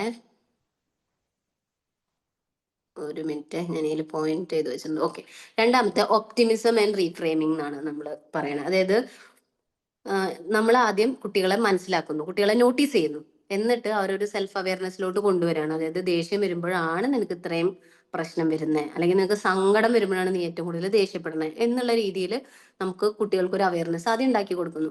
അല്ലെങ്കിൽ നമ്മളുടെ ആയാലും നമ്മൾ ആദ്യം അവെയർ ആയിരിക്കാം, നമുക്ക് എവിടെയാണ് പ്രശ്നം വരുന്നതെന്ന് അവെയർ ആയിരിക്കുക എന്നുള്ളതാണ് ഒന്നാമത്തെ കാര്യം. പിന്നെ ഒപ്റ്റിമിസം ആൻഡ് റീഫ്രെയിമിംഗ്. റീഫ്രെയിമിംഗ് എന്ന് പറഞ്ഞു കഴിഞ്ഞാൽ ഇപ്പൊ നമുക്ക് എങ്ങനെ ചിന്തിക്കുമ്പോഴാണ് നമുക്ക് സമാധാനം കിട്ടുന്നത്, അതിനെയാണ് നമ്മൾ റീഫ്രെയിമിംഗ് എന്ന് പറയുന്നത്. ഫോർ എക്സാമ്പിൾ, ഇപ്പൊ എൻ്റെ പാർട്ട്ണറിനെ ഞാൻ ഫോൺ ചെയ്തപ്പോൾ പാർട്ട്ണർ എടുത്തില്ല. എന്നിട്ട് ഞാൻ കുറച്ചു നേരം കഴിഞ്ഞ് വിളിച്ചപ്പോൾ പുള്ളി വേറെ ആളെ വിളിച്ചോണ്ടിരിക്കുകയായിരുന്നു, അതായത് ബിസിയാണ്. അപ്പോ ഞാൻ ചിലപ്പോൾ ചിന്തിക്കുക, ഓ എനിക്ക് അത്ര ഇമ്പോർട്ടൻസ് ആള് തരുന്നുള്ളൂ എന്ന് ഞാൻ വിചാരിച്ചു എന്ന് വിചാരിക്കുക. അപ്പൊ സമാധാനം പോയത് ആരെയാണ്? എന്റെയാണ്, അല്ലെ? അപ്പൊ നമുക്ക് ആ ഒരു റെസിലിയൻസ് നമുക്ക് ഉണ്ട് എന്നുണ്ടെങ്കിൽ നമുക്ക് ചെയ്യാൻ പറ്റുന്ന, നമ്മൾ ചെയ്യുന്ന കാര്യം എന്ന് വെച്ചാൽ അതിനെ റീഫ്രെയിം ചെയ്യും. നമ്മുടെ മൈൻഡിൽ വന്ന തോട്ടിനെ റീഫ്രെയിം ചെയ്യാന്ന് പറയും, ബാലൻസ്ഡ് തോട്ട് ആക്കുക. അതായത് ഞാൻ എത്രയോ പ്രാവശ്യം മുമ്പ് വിളിച്ചപ്പോൾ ആളത് എടുത്തിട്ടുണ്ട്, അപ്പൊ ഇപ്പൊ ആൾ എന്തെങ്കിലും തിരക്കിലായതുകൊണ്ടാവും എന്ന് വിചാരിച്ചാൽ എനിക്ക് സമാധാനം കിട്ടുമെങ്കിൽ അങ്ങനെ റീഫ്രെയിം ചെയ്യാൻ പറ്റാന്നുള്ളത്. ഇത് ഞാൻ പറഞ്ഞില്ലേ, ഈ ഒരു മൊമെന്റിൽ നമുക്ക് പഠിച്ചെടുക്കാൻ പറ്റുന്ന ഒരു ഹാബിറ്റ് അല്ല കേട്ടോ, ഇത് നമ്മൾ ശീലം കൊണ്ട് വരേണ്ടതാണ്. പക്ഷെ ഇമോഷണൽ റെസിലിയൻസ് വേണം എന്നുണ്ടെങ്കിൽ ഒപ്റ്റിമിസവും റീഫ്രെയിമിങ്ങും നമുക്ക് വേണം. പിന്നെ മൂന്നാമത്തത്, നമ്മൾ ഇതിന്റെ പില്ലറിൽ മൂന്നാമത്തെയാണ് സപ്പോർട്ട് സിസ്റ്റം. പാരന്റ്സും ടീച്ചേഴ്സും അടങ്ങുന്ന ഒരു സപ്പോർട്ട് സിസ്റ്റം. അപ്പൊ നമ്മുടെ കുട്ടിക്ക് ആ ഒരു സപ്പോർട്ട് സിസ്റ്റം ഉണ്ടോ എന്ന് നമ്മൾ നോക്കണം. പാരന്റ്സ് മാത്രം ആയാൽ പറ്റില്ല. കുട്ടിക്ക് കാര്യങ്ങൾ ഷെയർ ചെയ്യാൻ പറ്റുന്ന, അവൾക്കൊരു പ്രശ്നം വന്നാൽ ഓടിച്ചെന്ന് ഷെയർ ചെയ്യാൻ പറ്റുന്ന ഒരു ടീച്ചറെങ്കിലും അവളുടെ സ്കൂളിൽ ഉണ്ടോ എന്ന് നമ്മൾ എൻഷുർ ചെയ്യണം. അപ്പൊ എല്ലാ ടീച്ചേഴ്സുമായിട്ട് കുട്ടിക്ക് കണക്ട് ചെയ്യാൻ പറ്റണമെന്നില്ല. അപ്പൊ നമ്മൾ ഏത് ടീച്ചറാണ്, അപ്പൊ നമ്മൾ പറഞ്ഞു കൊടുക്കണം, നിനക്ക് എന്തെങ്കിലും ഉണ്ടെങ്കിൽ നീ ഇന്ന ടീച്ചറുടെ അടുത്ത് പോയി പറഞ്ഞോളൂ എന്ന് പറയണം. അപ്പം ഒരു സപ്പോർട്ട് സിസ്റ്റം ഉണ്ടാക്കി കൊണ്ടുവരിക, അല്ലെങ്കിൽ സ്വയം അത് ഉണ്ടാക്കി. ഇപ്പൊ അവള് വന്ന് പറയാം, അമ്മ എനിക്ക് സങ്കടം വന്നപ്പോ ഞാൻ ആ ടീച്ചറുടെ അടുത്ത് പോയി പറഞ്ഞു എന്ന് പറയുമ്പോൾ ഞാൻ അതിനെ അപ്രീഷിയേറ്റ് ചെയ്യണം. ഓക്കെ, നീ അത് ചെയ്തത് നല്ല കാര്യം, അങ്ങനെ ചെയ്യണം എന്ന് പറഞ്ഞാൽ ആ ഒരു സപ്പോർട്ട് സിസ്റ്റം ഉണ്ടാക്കി കൊടുക്കുക എന്നുള്ളതാണ്. പിന്നെ നാലാമത്തെ കോപ്പിംഗ് സ്കില്ലാണ്. കോപ്പിംഗ് സ്കിൽ എന്ന് പറഞ്ഞു കഴിഞ്ഞാല് നമ്മള് ഒരു സ്ട്രെസ്സിന് അല്ലെങ്കിൽ നമ്മുടെ ഇമോഷണലി ഒരു ഡാമേജ് നമുക്ക് വരുമ്പോൾ അതിന് നമ്മൾ എങ്ങനെ ഡീൽ ചെയ്യുന്നു. ചിലപ്പോൾ ഞാൻ ചെയ്യാറുള്ള കാര്യം എന്ന് പറഞ്ഞാൽ എന്നെ ഇമോഷണലി റെസിലിയന്റ് ആക്കി നിർത്തുന്നത് മെയിൻ എൻ്റെ കോപ്പിംഗ് സ്കിൽസ് ആണ്. ബ്രേക്ക് എടുക്കുക എന്നുള്ളതാണ് എൻ്റെ ഒരു മെയിൻ ആയിട്ടുള്ള. അതായത് ഭയങ്കരമായിട്ട് ഇപ്പൊ കുറേ സെഷൻസും കൗൺസിലിംഗ് സെഷൻസും ടീച്ചിങ് ഇതൊക്കെ ഒരുമിച്ച് വരുമ്പോൾ ഞാനിങ്ങനെ എനിക്ക് മനസ്സിലാവും ഞാനിവിടെ എനിക്ക് കുറച്ച് ഞാൻ വീക്ക് ആവുന്നുണ്ട് തോന്നിയാൽ ഉടനെ ഞാൻ എല്ലാത്തിനും ഷട്ട് ഡൗൺ ചെയ്തിട്ട് ഞാൻ എവിടെയെങ്കിലും പോയിട്ടൊരു സ്റ്റേ എടുക്കും, ഒന്ന് സമാധാനമായിട്ട് ഇരിക്കും. ഒന്നുമില്ലാതെ ചിലപ്പോൾ ഞാൻ മോളെ വരെ പുറത്താക്കിയിട്ട് ഞാൻ ഇരിക്കും. അപ്പൊ ഇനീഷ്യലി എൻ്റെ ഇതിന്റെയൊക്കെ തുടക്കത്തിൽ എനിക്ക് തോന്നുന്നുണ്ടായിരുന്നു അത് ഒരു മദേഴ്സ് ഗിൽറ്റ് ഒക്കെ നമുക്ക് വരും. പക്ഷെ പിന്നീട് നമുക്ക് മനസ്സിലാവും അത് നല്ലതിനാണ് എന്നുള്ളത്. അപ്പൊ അതൊരു കാര്യമാണ്. പിന്നെ ഞാൻ എൻ്റെ ബൈക്ക് എടുത്ത് എങ്ങനെയും പോകുന്ന കാര്യങ്ങൾ എൻ്റെ ഒരു കോപ്പിംഗ് സ്കില്ലാണ്. പോയി വരുമ്പോഴേക്കും പിന്നെ ഡീപ് ബ്രീത്തിങ് എന്ന് പറയുന്ന ഒരു സംഭവം, ഭയങ്കര സ്ട്രെസ്ഡ് ഔട്ട് ആയിട്ട് വരുമ്പോൾ ഈ ഡീപ് ബ്രീത്തിങ്ങിൽ തന്നെ കുറെ ടെക്നിക്സ് ഉണ്ട് കേട്ടോ. ബോക്സ് ബ്രീത്തിങ്, അങ്ങനെ കുറെ ഉണ്ട്. ഞാൻ എല്ലാം കൂടെ പറഞ്ഞ് നിങ്ങളെ ഒരു ഇതാക്കണ്ടെന്ന് വെച്ചിട്ടാണ് അതൊക്കെ പറയാത്തത്. അപ്പൊ കോപ്പിംഗ് സ്കില്ലാണ് നാലാമത്തെ. ഇതാണ് 4 പില്ലേഴ്സ്. കിട്ടിയോ? Okay ma'am. നമുക്കിങ്ങനെ ഓരോരോ പോയിന്റ് ഒക്കെ ആയിട്ട് ഓരോരോ ചെറിയ ചെറിയ ടോപ്പിക്സ് എടുത്തിട്ട് നമുക്കിങ്ങനെ ഒരു സീരീസ് ഓഫ് ക്ലാസ് ഒക്കെ വെക്കുകയാണെങ്കിൽ നമുക്ക് നല്ല രീതിയിൽ ഇതിനെക്കുറിച്ച് നിങ്ങളുടെ ഇതൊക്കെ എടുത്ത് നമുക്ക് അങ്ങനെയൊക്കെ ചെയ്യാം. പക്ഷെ ഇപ്പൊ നമുക്ക് ഒരു സ്റ്റാർട്ടിംഗ് ആണ് നമ്മുടെ. അപ്പോ ഇനിയും നമുക്ക് അങ്ങനെ എന്തെങ്കിലുമൊക്കെ വേണമെങ്കിൽ നമുക്ക് ചെയ്യാം. ഓക്കെ, പിന്നെ വേറെ ആർക്കെങ്കിലും എന്തെങ്കിലും ചോദിക്കാനുണ്ടോ? ചേച്ചി ഒരു ഡൗട്ട് ചോദിച്ചോട്ടെ? ആ. ഇതൊരു ഒബ്സർവേഷൻ ആണ് കേട്ടോ. അതായത് നമ്മളിപ്പോ ശരിക്കും പറഞ്ഞാൽ എല്ലാ കാര്യങ്ങളിലും മുൻപന്തിയിൽ ഒരുപാട് പോസിറ്റിവിറ്റി ഉണ്ട്. ഇപ്പൊ ഞാൻ ചിന്തിക്കുമ്പോൾ ഇപ്പൊ സൊസൈറ്റി പോയിക്കൊണ്ടിരിക്കുന്ന ഓഫ്ലൈനിലുള്ള നമ്മുടെ ജീവിതവും ഓൺലൈനിലുള്ള ജീവിതത്തിലും കുറെ പോസിറ്റിവിറ്റീസ് ഉണ്ട്. പക്ഷേ അതിലെനിക്ക് തോന്നുന്നത് ഇപ്പം കണ്ടന്റ് ക്രിയേറ്റ് ചെയ്യുന്നതിൽ നമ്മളിപ്പം ജീവിക്കുന്ന സമൂഹം, അത് കേരള സമൂഹം പ്രത്യേകിച്ച് നോക്കുകയാണെന്നുണ്ടെങ്കിൽ തന്നെ ആണുങ്ങളുടെ മെന്റൽ ഹെൽത്ത് ഇഷ്യൂസിനെ കുറിച്ച് സംസാരിക്കുന്ന സ്ത്രീകളും സ്ത്രീകളുടെ ഈ പറയുന്ന മെൻസ്ട്രേഷൻ അടക്കമുള്ള ഒരുപാട് അവസ്ഥകളെ കുറിച്ച് സംസാരിക്കുന്ന ആണുങ്ങളും ഒക്കെ ഉള്ള ഒരു അവസ്ഥയിലാണ് നമ്മൾ ജീവിക്കുന്നത്. ഭയങ്കര പോസിറ്റീവാണ്. പക്ഷേ കണ്ടന്റ് ഇപ്പം ഇൻസ്റ്റഗ്രാമിൽ ഒരുപാട് പേജുകൾ ഉണ്ട്. അതായത് എഴുത്ത് കണ്ടന്റുകൾ കൊടുക്കുന്ന ഒരുപാട് പേജുകൾ. അതിൽ ഞാൻ നോക്കുമ്പോൾ എനിക്ക് തോന്നിയിട്ടുള്ള ഒരു കാര്യം എന്ന് പറഞ്ഞാൽ ഇപ്പൊ ഈ ഇമോഷണൽ റെസിലിയൻസിനെ കുറിച്ച് കൂടുതൽ പറഞ്ഞുകൊണ്ടാണ് ഞാൻ ചോദിക്കുന്നത്. പലപ്പോഴും ചില കാര്യങ്ങളിലെങ്കിലും ഭയങ്കരമായിട്ട് ഓവറായിട്ട് കോൺഫിഡൻസ് വാരി വെതറുന്ന ഒരു അവസ്ഥ. അതായത് ഇതൊക്കെ ജീവിതത്തിന്റെ സ്വാഭാവികതകളാണ്, അത് പ്രശ്നമൊന്നുമില്ല, നിങ്ങൾ വിചാരിക്കുന്നതിനേക്കാൾ അപ്പുറത്താണ് നിങ്ങളുടെ മെന്റൽ കപ്പാസിറ്റി എന്നൊക്കെ പറഞ്ഞ്, അതായത് അത് എക്സ്ട്രീം കോൺഫിഡൻസ് വരുമ്പോൾ എനിക്ക് തോന്നുന്നു നമ്മൾ എവിടെയോ മിസ് ഔട്ട് ചെയ്ത് പോകുന്ന ഒരു പോയിന്റ് ആയിട്ട് എനിക്ക് തോന്നുന്നത് ചേച്ചി ഇപ്പൊ പറഞ്ഞതിലെ ആ ഒരു കാര്യം. അതായത് ഇത് എസെൻഷ്യലി ചില സമയത്തുള്ള നമ്മുടെ ഏക സൊല്യൂഷൻ എന്ന് പറയുന്നത് നിങ്ങൾ മനസ്സിലാക്കുക, എത്ര കോൺഫിഡൻസ് നിങ്ങൾക്ക് കിട്ടിയാലും അത് മതിയാവില്ല, അതിലൂടെ നിങ്ങൾ കടന്നു പോകണം. നിങ്ങൾക്ക് അതല്ലാതെ വേറൊരു ഓപ്ഷൻ ഇല്ല. അല്ലാതെ അവിടെ നിങ്ങൾ കൊണ്ടുവന്ന് കോൺഫിഡൻസ് പ്ലേസ് ചെയ്തിട്ട് ഇതൊക്കെ ജീവിതത്തിന്റെ ഭാഗമാണെന്ന് പറയുന്നതിൽ അർത്ഥമില്ല. അപ്പൊ അത്തരത്തിലുള്ള ഒരു ആറ്റിറ്റ്യൂഡിനൽ ചേഞ്ചും കൂടി കിട്ടിയിട്ടില്ലെങ്കിൽ അത് ഡേഞ്ചറസ് ആവില്ലേ? കാരണം ഏറ്റവും കൂടുതൽ എനിക്ക് തോന്നുന്നു 80% കണ്ടന്റുകൾ ഇപ്പൊ അങ്ങനെയാണ് വന്നുകൊണ്ടിരിക്കുന്നത്. Part of life. അല്ലാതെ അതിലൂടെ നിങ്ങൾ കടന്നു പോകണം. ചില സമയത്ത് വേദനിക്കുക എന്ന് പറഞ്ഞാൽ ഒരു ദിവസമോ 2 ദിവസമോ ദിവസങ്ങളോളം ഒക്കെ നിങ്ങൾ ചിലപ്പോൾ വേദനയിൽ ഇരിക്കും. അത് കഴിഞ്ഞ് അതിൻ്റെ ഉള്ളിൽ നിന്ന് പുറത്തേക്ക് കടക്കണമെങ്കിൽ അതിലൂടെ കടന്നു പോയാലേ പറ്റുള്ളൂ. അല്ലാതെ അതിൽ നിന്ന് ഒളിച്ചോടാൻ ശ്രമിച്ചിട്ടോ അല്ലെങ്കിൽ അതിനെ മറികടക്കാൻ വേണ്ടി ആരുടെങ്കിലും അടുത്ത് നിന്ന് കോൺഫിഡൻസ് എടുത്തുകൊണ്ട് മാത്രം പറ്റില്ല എന്നുള്ളൊരു തോട്ട് എനിക്ക് തോന്നിയിട്ടുണ്ട്. അപ്പൊ അത് തോന്നിയിട്ടുണ്ടോ അങ്ങനെ ഒരു ഒബ്സർവേഷൻ? തീർച്ചയായിട്ടും ഉണ്ട്. അത് വാലിഡ് പോയിന്റ് അല്ലേ? നിങ്ങൾക്കും തോന്നണില്ലേ അത്? കാരണം എന്താ വെച്ച് കഴിഞ്ഞാല് ഇപ്പോ നമ്മളുടെ കുട്ടി, ഞാൻ എപ്പോഴും എനിക്കും കൂടെ കണക്ട് ചെയ്യാൻ പറ്റുന്ന രീതിയിലാണ് കേട്ടോ ഞങ്ങളോട് പറയണേ. അപ്പൊ ഒരു പ്രശ്നം വന്നു കഴിയുമ്പോഴേക്കും, അതാ ഞാൻ നേരത്തെ പറഞ്ഞ, ഓടിച്ചെന്ന് നമ്മൾ അതിനെ ഡീൽ ചെയ്ത് കൊടുക്കുകയല്ല വേണ്ടത്. ഇപ്പൊ നേരത്തെ ഈ പറഞ്ഞ പോലെ ഇൻസ്റ്റാഗ്രാമിലൊക്കെ കാണുന്ന ഒത്തിരി സൂപ്പർ പോസിറ്റിവിറ്റിയുടെയും ഭയങ്കര കോൺഫിഡന്റ് ആയിട്ട് നമ്മൾ ആ പ്രശ്നത്തിനെ ഡീൽ ചെയ്യണം, അതാണ് ഇമോഷണൽ റെസിലിയൻസ്. അങ്ങനെയല്ല. ഇമോഷണൽ റെസിലിയൻസ് നമുക്ക് ഉണ്ടാവുന്നത് നമ്മൾ ഓരോ സിറ്റുവേഷൻസിനെ ഡീൽ ചെയ്ത് നമുക്ക് ഇമ്മ്യൂണിറ്റി ഡെവലപ്പ് ചെയ്യുന്ന അതേപോലെയാണ് റെസിലിയൻസിന്റെ കാര്യം. ഇപ്പൊ എനിക്കിപ്പോ ഇമോഷണലി ഞാൻ റെസിലിയന്റ് ആണെങ്കിൽ, ഫോർ എക്സാമ്പിൾ എന്നെ ഇപ്പൊ എന്റെ മുമ്പിൽ നിന്നിട്ട് ആര് ബോഡി ഷെയിം ചെയ്താലും എനിക്ക് ഒന്നും തോന്നൂല.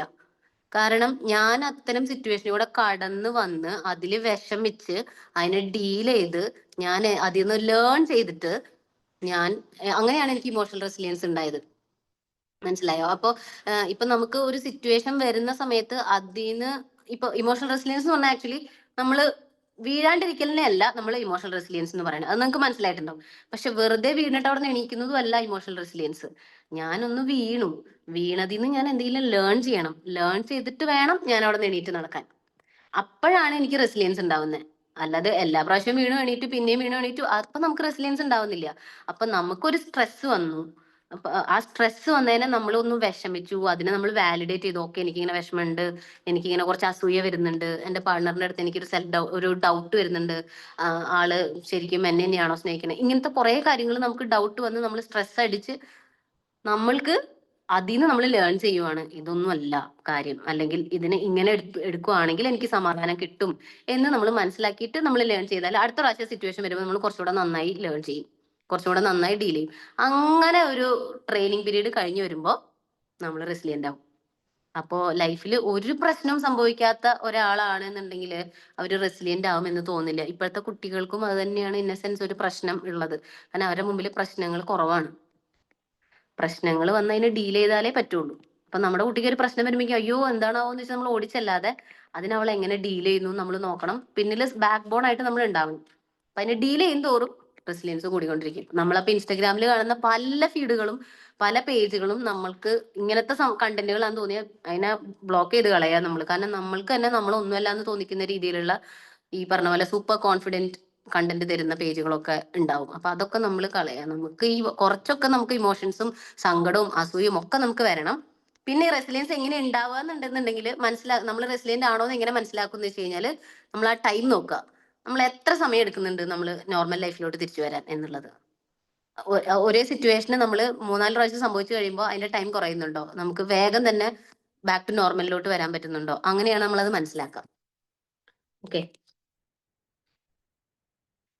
സമയായില്ലേ ശ്രീജിത്തെ?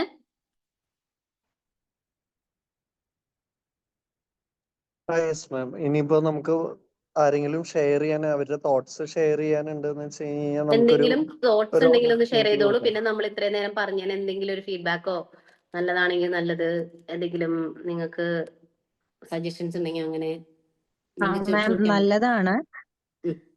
ഇത് ഈ പറഞ്ഞ നേരത്തെ സാറ് പറഞ്ഞതുപോലെ ഒരു വീക്ക്ലി അല്ലെങ്കിൽ ഒരു കുറച്ചൊരു 2 വീക്സിലേക്ക് ഇങ്ങനത്തെ ഒരു ക്ലാസ് നടത്തുകയാണെങ്കിൽ നല്ലതായിരിക്കും.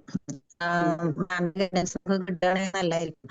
കാരണം ഇപ്പൊ നമ്മളൊക്കെ പഠിച്ചു വരുന്നേ ഉള്ളൂ. എന്റെ മോളും മാമിന്റെ ക്ലാസ്സിലെ പഠിക്കണേ. ആരാന്നാ പേര്. അപ്പൊ എനിക്ക് എന്റെ ഫസ്റ്റ് ഡോക്ടറാണ്. അപ്പൊ നമ്മൾക്കും കാര്യങ്ങൾ നമ്മൾ ഇങ്ങനത്തെയൊക്കെ ക്ലാസ്സിൽ കയറുമ്പോഴാണ് കുറെ പുതിയ കാര്യങ്ങൾ മനസ്സിലാക്കുന്നത്. കൺവെൻഷണൽ പാരന്റ്സ് ആണ് നമ്മള് നമ്മുടെ ഫാമിലീസിലൊക്കെ ഉള്ളത്. അപ്പൊ അവരുടെ തോട്ടും ഇതും നമ്മളിൽ കുറെ ഇൻഫ്ലുവൻസ് ചെയ്യുന്നുണ്ട്. അത് നമുക്ക് ഈ ജനറേഷനിൽ പറ്റില്ല എന്ന് നമുക്ക് മനസ്സിലാവുന്നുണ്ട്. അപ്പൊ നിങ്ങളെ പോലെ കുറച്ച് എക്സ്പേർട്സിന്റെ ഗൈഡൻസ് നമുക്ക് ഒരു ഇന്റർവെല്ലിൽ കിട്ടുകയാണെങ്കിൽ നന്നായിരിക്കും. ഇത് ശ്രീജിത്ത് കനിയണം, എന്നാലേ നടക്കുള്ളൂ. ഇല്ല, അയ്യോ ഞാനായിട്ടൊരു ബന്ധമില്ല. നമുക്ക് പുറകിലിരിക്കുന്ന ബോർഡ് സെറ്റ് ചെയ്ത് കഴിഞ്ഞാൽ നമുക്ക് റെഡിയാക്കാം. എനിക്ക് ശ്രീജിത്തിനെയാണ് കേട്ടോ അറിയാവുന്നേ. ശ്രീജിത്ത്, അതുകൊണ്ടാണ് ഞാൻ ശ്രീജിത്തിന്റെ പേര് പറഞ്ഞത്. അപ്പം അത് അങ്ങനെ ചെയ്യുമായിരിക്കുമെന്ന് എനിക്കും ഇഷ്ടമാണ്. അങ്ങനെ ഇതൊക്കെ അറിയണം കേൾക്കണം എന്ന് അറിയുന്ന ആൾക്കാരുടെ അടുത്താണ് നമുക്ക് ഇതൊക്കെ പറഞ്ഞിട്ട് കാര്യമുള്ളൂ. അപ്പൊ അങ്ങനത്തെ ഓഡിയൻസ് ആകുമ്പോൾ എനിക്കും നല്ലതാണ് നിങ്ങളുടെ അടുത്ത് അത് ഷെയർ ചെയ്യാന്നുള്ളത്. പിന്നെ ഇപ്പോ ജസ്റ്റ് ആ madam, sorry to cut you out, ഇപ്പൊ ജസ്റ്റ് ആ മുമ്പ് മാഡം പറഞ്ഞപ്പോഴാണ് ലൈക്ക് ആ ഒരു ജനറേഷണൽ ട്രോമ പാരന്റിങ്ങിന്റെ ആ ഒരു ലെവലിൽ നിന്നിട്ട് നമ്മള് we should be the first to cut it out എന്നുള്ള ഒരു തോട്ട് പ്രോസസ്സിൽ I'm not yet a parent. Like ആ ഒരു ട്രോമ കട്ട് ചെയ്തിട്ട് വേണം നമ്മൾ നമ്മുടെ കുട്ടീനെ പ്രൊട്ടക്ട് ചെയ്യാൻ എന്നുള്ള തോട്ട് പ്രോസസ്സിലാണ് ഇപ്പൊ നിൽക്കുന്നത്. അപ്പൊ അവയർനെസ് ഫസ്റ്റ് പില്ലർ സെറ്റായി. ഇനി ബാക്കിയുള്ളതും കൂടെ ഓവർകം ചെയ്താൽ മതി. ഓക്കെ, അപ്പോ വേറെ ആരും എന്തോ പറയാൻ വന്നല്ലോ. Okay, myself, I am Sinuraj. I am the assistant professor in Yuvakshetra College, that is in Palakkad. So, actually, first of all, I have to thank the ISAF Foundation. ഇതുപോലെ ഒരു നല്ലൊരു മൂവ്മെന്റിൽ അതുപോലെ ഇത്രയും നല്ല രീതിയിൽ കാര്യങ്ങൾ പറഞ്ഞു തരുന്ന മാമിന്റെ ഒരു സെഷൻ ഞങ്ങൾക്ക് തന്നതിലും ഒരുപാട് നന്ദിയുണ്ട്.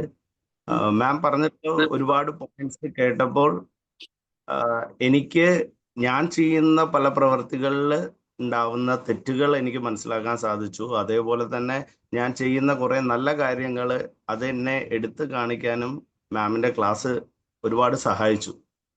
അപ്പോൾ ഐ ജസ്റ്റ് തോട്ട് ദാറ്റ് എൻ്റെ ഒരു എക്സ്പീരിയൻസ് എല്ലാവരുമായിട്ടൊന്ന് ഷെയർ ചെയ്യാമെന്ന് വിചാരിച്ചു. Okay, so many questions were been ആസ്ഡ്.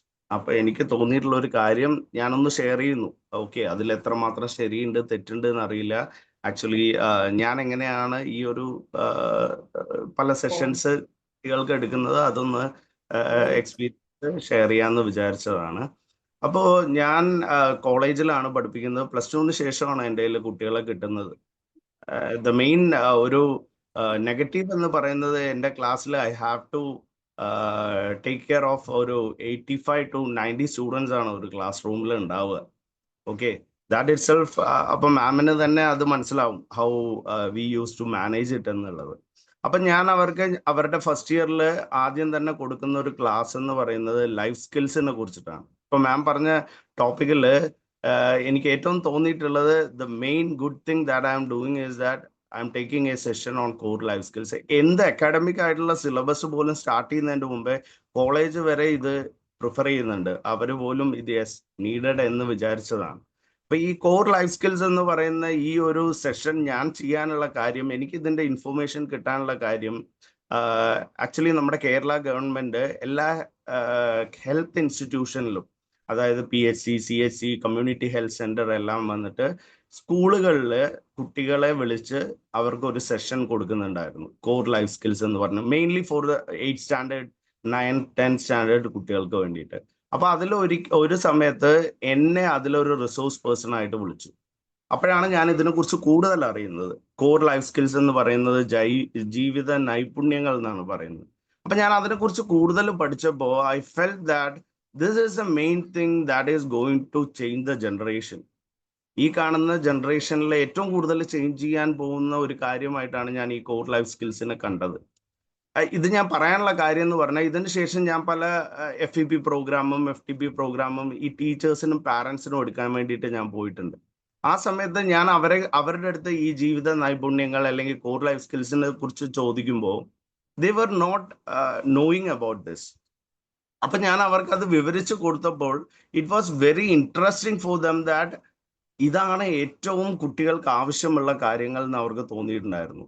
ഇതിപ്പോ ഞാൻ പറയാനുള്ള കാര്യം എന്താണെന്ന് പറഞ്ഞാൽ, മാം ഇപ്പൊ പറഞ്ഞ ഇമോഷണൽ റെസിലിയൻസ് എന്ന് പറയുന്ന കാര്യങ്ങൾ അച്ചീവ് ചെയ്യാമെന്ന് പലരും ചോദിക്കുന്നുണ്ടായിരുന്നു. അതിലൊരു പ്ലാൻ വന്നിട്ട് അതില് ആണ് അതിൽ വരുന്നതെന്ന് പറഞ്ഞു. അപ്പോൾ why I am sharing my experience is that the same thing is what I am taking it for the students.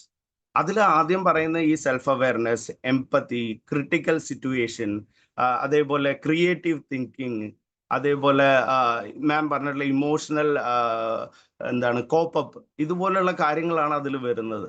അപ്പൊ അത് നമ്മൾ അച്ചീവ് ചെയ്യുമ്പോൾ തന്നെ ഐ തിങ്ക് ദാറ്റ് മാം ഇന്ന് എടുത്തിട്ടുള്ള ടോപ്പിക് അത് ഫില്ലായി എന്നാണ് എനിക്ക് തോന്നുന്നത്. അപ്പൊ മാം പറഞ്ഞ ഇന്ന് സെഷൻ എടുത്തപ്പോൾ എനിക്ക് തോന്നിയത് actually I am well equipped with my എൻ്റെ സ്റ്റുഡൻസിന് ഞാനത് നല്ല വെൽ എക്യുപ്ഡ് ആയിട്ട് കൊടുത്തിട്ടുണ്ട് എന്നുള്ള ഒരു തോന്നൽ എനിക്ക് തോന്നിയിട്ടുണ്ടായിരുന്നു.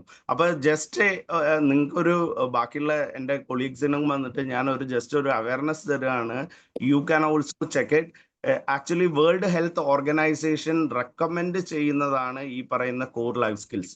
ഐ തിങ്ക് 10 ലൈഫ് സ്കിൽസ് ആണ് അവർ പറയുന്നത്. ആ ലൈഫ് സ്കിൽസ് പഠിച്ചു കഴിഞ്ഞാൽ ഐ തിങ്ക് ദാറ്റ് മാം ഇന്ന് എടുത്തിട്ടുള്ള ടോപ്പിക്കിന് ഏറ്റവും കൂടുതൽ സപ്പോർട്ടീവ് ആയിട്ടുള്ള കാര്യങ്ങളാണ്. സെൽഫ് അവയർനെസ് ആയിക്കോട്ടെ, എംപത്തി ആയിക്കോട്ടെ, creative thinking, critical thinking, decision making, intrapersonal relationship, ഇതുപോലുള്ള മനോഹരമായിട്ടുള്ള കാര്യങ്ങൾ when an 8th standard 9th standard student മനസ്സിലാക്കിയിട്ടാണ് അവർ കോളേജ് ലൈഫിലേക്ക് വരുന്നത് പറഞ്ഞാൽ they will be knowing about themself. എന്റെ പോസിറ്റീവ് എന്താണ്, എന്റെ നെഗറ്റീവ് എന്താണ്, അങ്ങനെ അറിഞ്ഞു വരുന്ന കുട്ടികളെ it will be very easier for the teachers in the college to guide them. ഇല്ലെങ്കിൽ അവരെ നമുക്ക് മോൾഡ് ചെയ്യാൻ കുറച്ചും കൂടെ എളുപ്പമായിരിക്കും. അപ്പൊ എനിക്ക് തോന്നുന്നു ഇതിൽ കുറെ സ്കൂൾ ടീച്ചേഴ്സ് ഉണ്ട് എന്ന്. പ്ലീസ് ചെക്കപ്പ് വിത്ത് ഈ ഒരു കോർ ലൈഫ് സ്കിൽസ് എന്നുള്ള ഒരു പാർട്ടും കൂടെ നിങ്ങൾ അതിൽ കൂടെ, ഞാൻ മാം പറഞ്ഞതിന്റെ കൂടെ മാമിന്റെ ഈ പറയുന്ന ടോപ്പിക് കുറച്ചും കൂടെ ഈസി ആയിട്ട് നമുക്ക് അച്ചീവ് ചെയ്യാൻ വേണ്ടിയിട്ട് I think that will help us a lot. അതുകൊണ്ടാണ് മാം പറഞ്ഞിട്ടുള്ള പല കാര്യങ്ങളും parent as a teacher I take it because it gives us a positive energy. അതേപോലെ തന്നെ എങ്ങനെ നമുക്ക് കുട്ടികളുമായിട്ട് ഡീൽ ചെയ്യണമെന്ന് മാം പറഞ്ഞതിന് ഒരുപാട് thank you a lot. Thank you. സമയായില്ലേ Sreejith? Can I one more, maybe the last. Yeah, sure. Yeah. Okay, thank you. So before I start, ഞാൻ പറയുന്നേക്കാൾ മുമ്പ് I hope it's audible to everyone. കേൾക്കാം.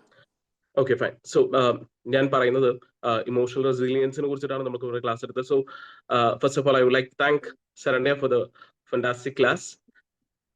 പിന്നെ എനിക്ക് പറയാനുള്ളത് ഐ എം നോട്ട് ദാറ്റ് എന്താ പറയാ, കുറച്ച് ഫിസിക്കലി ഇത്തിരി ബുദ്ധിമുട്ടും ഫീവറൊക്കെ ആയിരുന്നു, but I just wanted to see this session. അപ്പൊ എനിക്ക് ഇവിടെ പറയാനുള്ളത് ബാക്കിയുള്ള എല്ലാവരും ഒന്ന് കേൾക്കാൻ വേണ്ടിയിട്ടാണ് ഞാൻ ഇവിടെ പറയുന്നത്. ഒരു 2008 കാലഘട്ടത്തില് ഒരു കോളേജില് ഒരു പെൺകുട്ടി ജോയിൻ ചെയ്യാണ്. Okay, so she had some dreams. So she had some dreams and aspirations. A lot of things was there. ആള് ജോയിൻ ചെയ്തു. പക്ഷെ വന്നത് സ്റ്റേറ്റ് സ്കൂളിൽ നിന്നാണ്. വന്ന ബാക്ക്ഗ്രൗണ്ട് വളരെ നോർമൽ ബാക്ക്ഗ്രൗണ്ട് ആണ്. അത്ര വലിയ സപ്പോർട്ട് സിസ്റ്റവും അത്ര വലിയ കാര്യങ്ങൾ ഉണ്ടായിരുന്നില്ല. കോളേജിലെത്തി ആസ് യൂഷ്വൽ കുറെ പേര് ഹൈഫൈ ടീംസ് ഉണ്ടായിരിക്കാം, കുറെ ആൾക്കാർ അങ്ങനെ ഇങ്ങനെയൊക്കെ ഉണ്ടായിരിക്കാം. ബട്ട് ഇപ്പൊ നമ്മുടെ അടുത്ത് പറഞ്ഞ ഒരു പോയിന്റ് ഉണ്ടല്ലോ, ഇമോഷണൽ റെസിലിയൻസ് എങ്ങനെ നമുക്ക് എടുക്കാം, എങ്ങനെ നമുക്കത് സിസ്റ്റം സെറ്റ് ചെയ്യാം എന്നുള്ളത്. അതിന്റെ one of the finest examples ആണ് ഇപ്പൊ നിങ്ങളുടെ മുമ്പിൽ ഇരിക്കുന്നത്. അപ്പോ 2008 കാലഘട്ടത്തില് കോളേജില് എന്റെ ക്ലാസ്മേറ്റ് ആയിരുന്നു Saranya. So how she started her career, how she started in the college and how she was in the college, I know it pretty well how she was in the college. And as she said like എത്രത്തോളം ആളുടെ personally, like for example ഇപ്പൊ ആളെ തന്നെ എത്ര രീതിയിൽ എങ്ങനെയൊക്കെ ആളെ emotionally damage ചെയ്താലും അന്ന് എത്രത്തോളം ആള് ടേക്ക് ചെയ്യായിരുന്നു, എത്രത്തോളം ഇൻഫീരിയർ ആയിരുന്നു, അല്ലെ എത്രത്തോളം ആളത് സീരിയസ് ആയിട്ട് എടുക്കായിരുന്നു എന്ന് മാറി. ഇന്ന് when I see the transition, I am so proud. I feel like this was a gem of a class. Like I'm so happy and just want to see like she knows. ഞാനിപ്പോ ശരണ്യനോട് സംസാരിച്ചിട്ട് almost I think it's been A decade, like ഒരു more than 15 years ആയിട്ടുണ്ട്. 2018 join ചെയ്തു. 11 we got pass out and I went for my post graduation. She went to this another college in Guruvayur over there. അപ്പോ അവിടുന്ന് പിന്നെ ഞങ്ങള് വേറെ ഡിവിഷൻസിലേക്ക് പോയി. പിന്നെ from there I know when I say about Sharanya, when even my mother used to know, even my mother used to say she was a very typical girl. And for the parents, especially for the parents, avukka typical aayittulla aalkar. I hope Sharanya remembers our parents meeting where my mother came and said, ശരണ്യനെ കണ്ടിട്ട് അയ്യോ ഭയങ്കര സാധാരണ കുട്ടി, നാടൻ കുട്ടി, very good. Now she was that typical girl, that timid girl. Now that girl have came up and she have came and she have done a master class. So I'm so happy. I just wanted to say this. ഇത് പറയാൻ വേണ്ടി മാത്രമാണ് ഞാൻ ഈ session കേട്ടത്. I'm surprised. I hope this was very helpful for each and everyone. So this person have been a very standing example for the resilience, emotional resilience. So thank you for the organization to put up. Thank you. എനിക്ക് പെട്ടെന്ന് ശ്രീജിലാണ് പറഞ്ഞു വരുന്നേന്ന് ശ്രീജിലാണ് പറയണേന്നുള്ളത് എനിക്ക് മനസ്സിലായില്ലായിരുന്നു. പറഞ്ഞു വരുന്ന ആള് ഞാൻ തന്നെയാണെന്ന് എനിക്ക് ലാസ്റ്റ് ആണ് മനസ്സിലായത്. Thank you so much. ഞാനത് ഒട്ടും എക്സ്പെക്ട് ചെയ്തില്ല കേട്ടോ. Thank you. അപ്പൊ എന്റെ ഒരു ഗ്രോത്ത് അല്ലെങ്കിൽ ഞാൻ എവിടെ നിന്ന് തുടങ്ങി ഇപ്പൊ എവിടെയാന്നുള്ളത് ഒന്ന് അനലൈസ് ചെയ്തിട്ട് അല്ലെങ്കിൽ അങ്ങനെ നോക്കി കാണുന്ന ഒരാൾ ഇങ്ങനെ എന്റെ ഒരു ക്ലാസ്സിൽ വന്നിട്ട് ഇങ്ങനെ അഭിപ്രായം പറയുന്നത് എന്റെ ഒരു ഫസ്റ്റ് ടൈം എക്സ്പീരിയൻസ് ആണ്. Thank you. And I feel so proud of your growth. Thank you. Thank you, Okay, Srijit. so keep rising, keep showing up your spirit.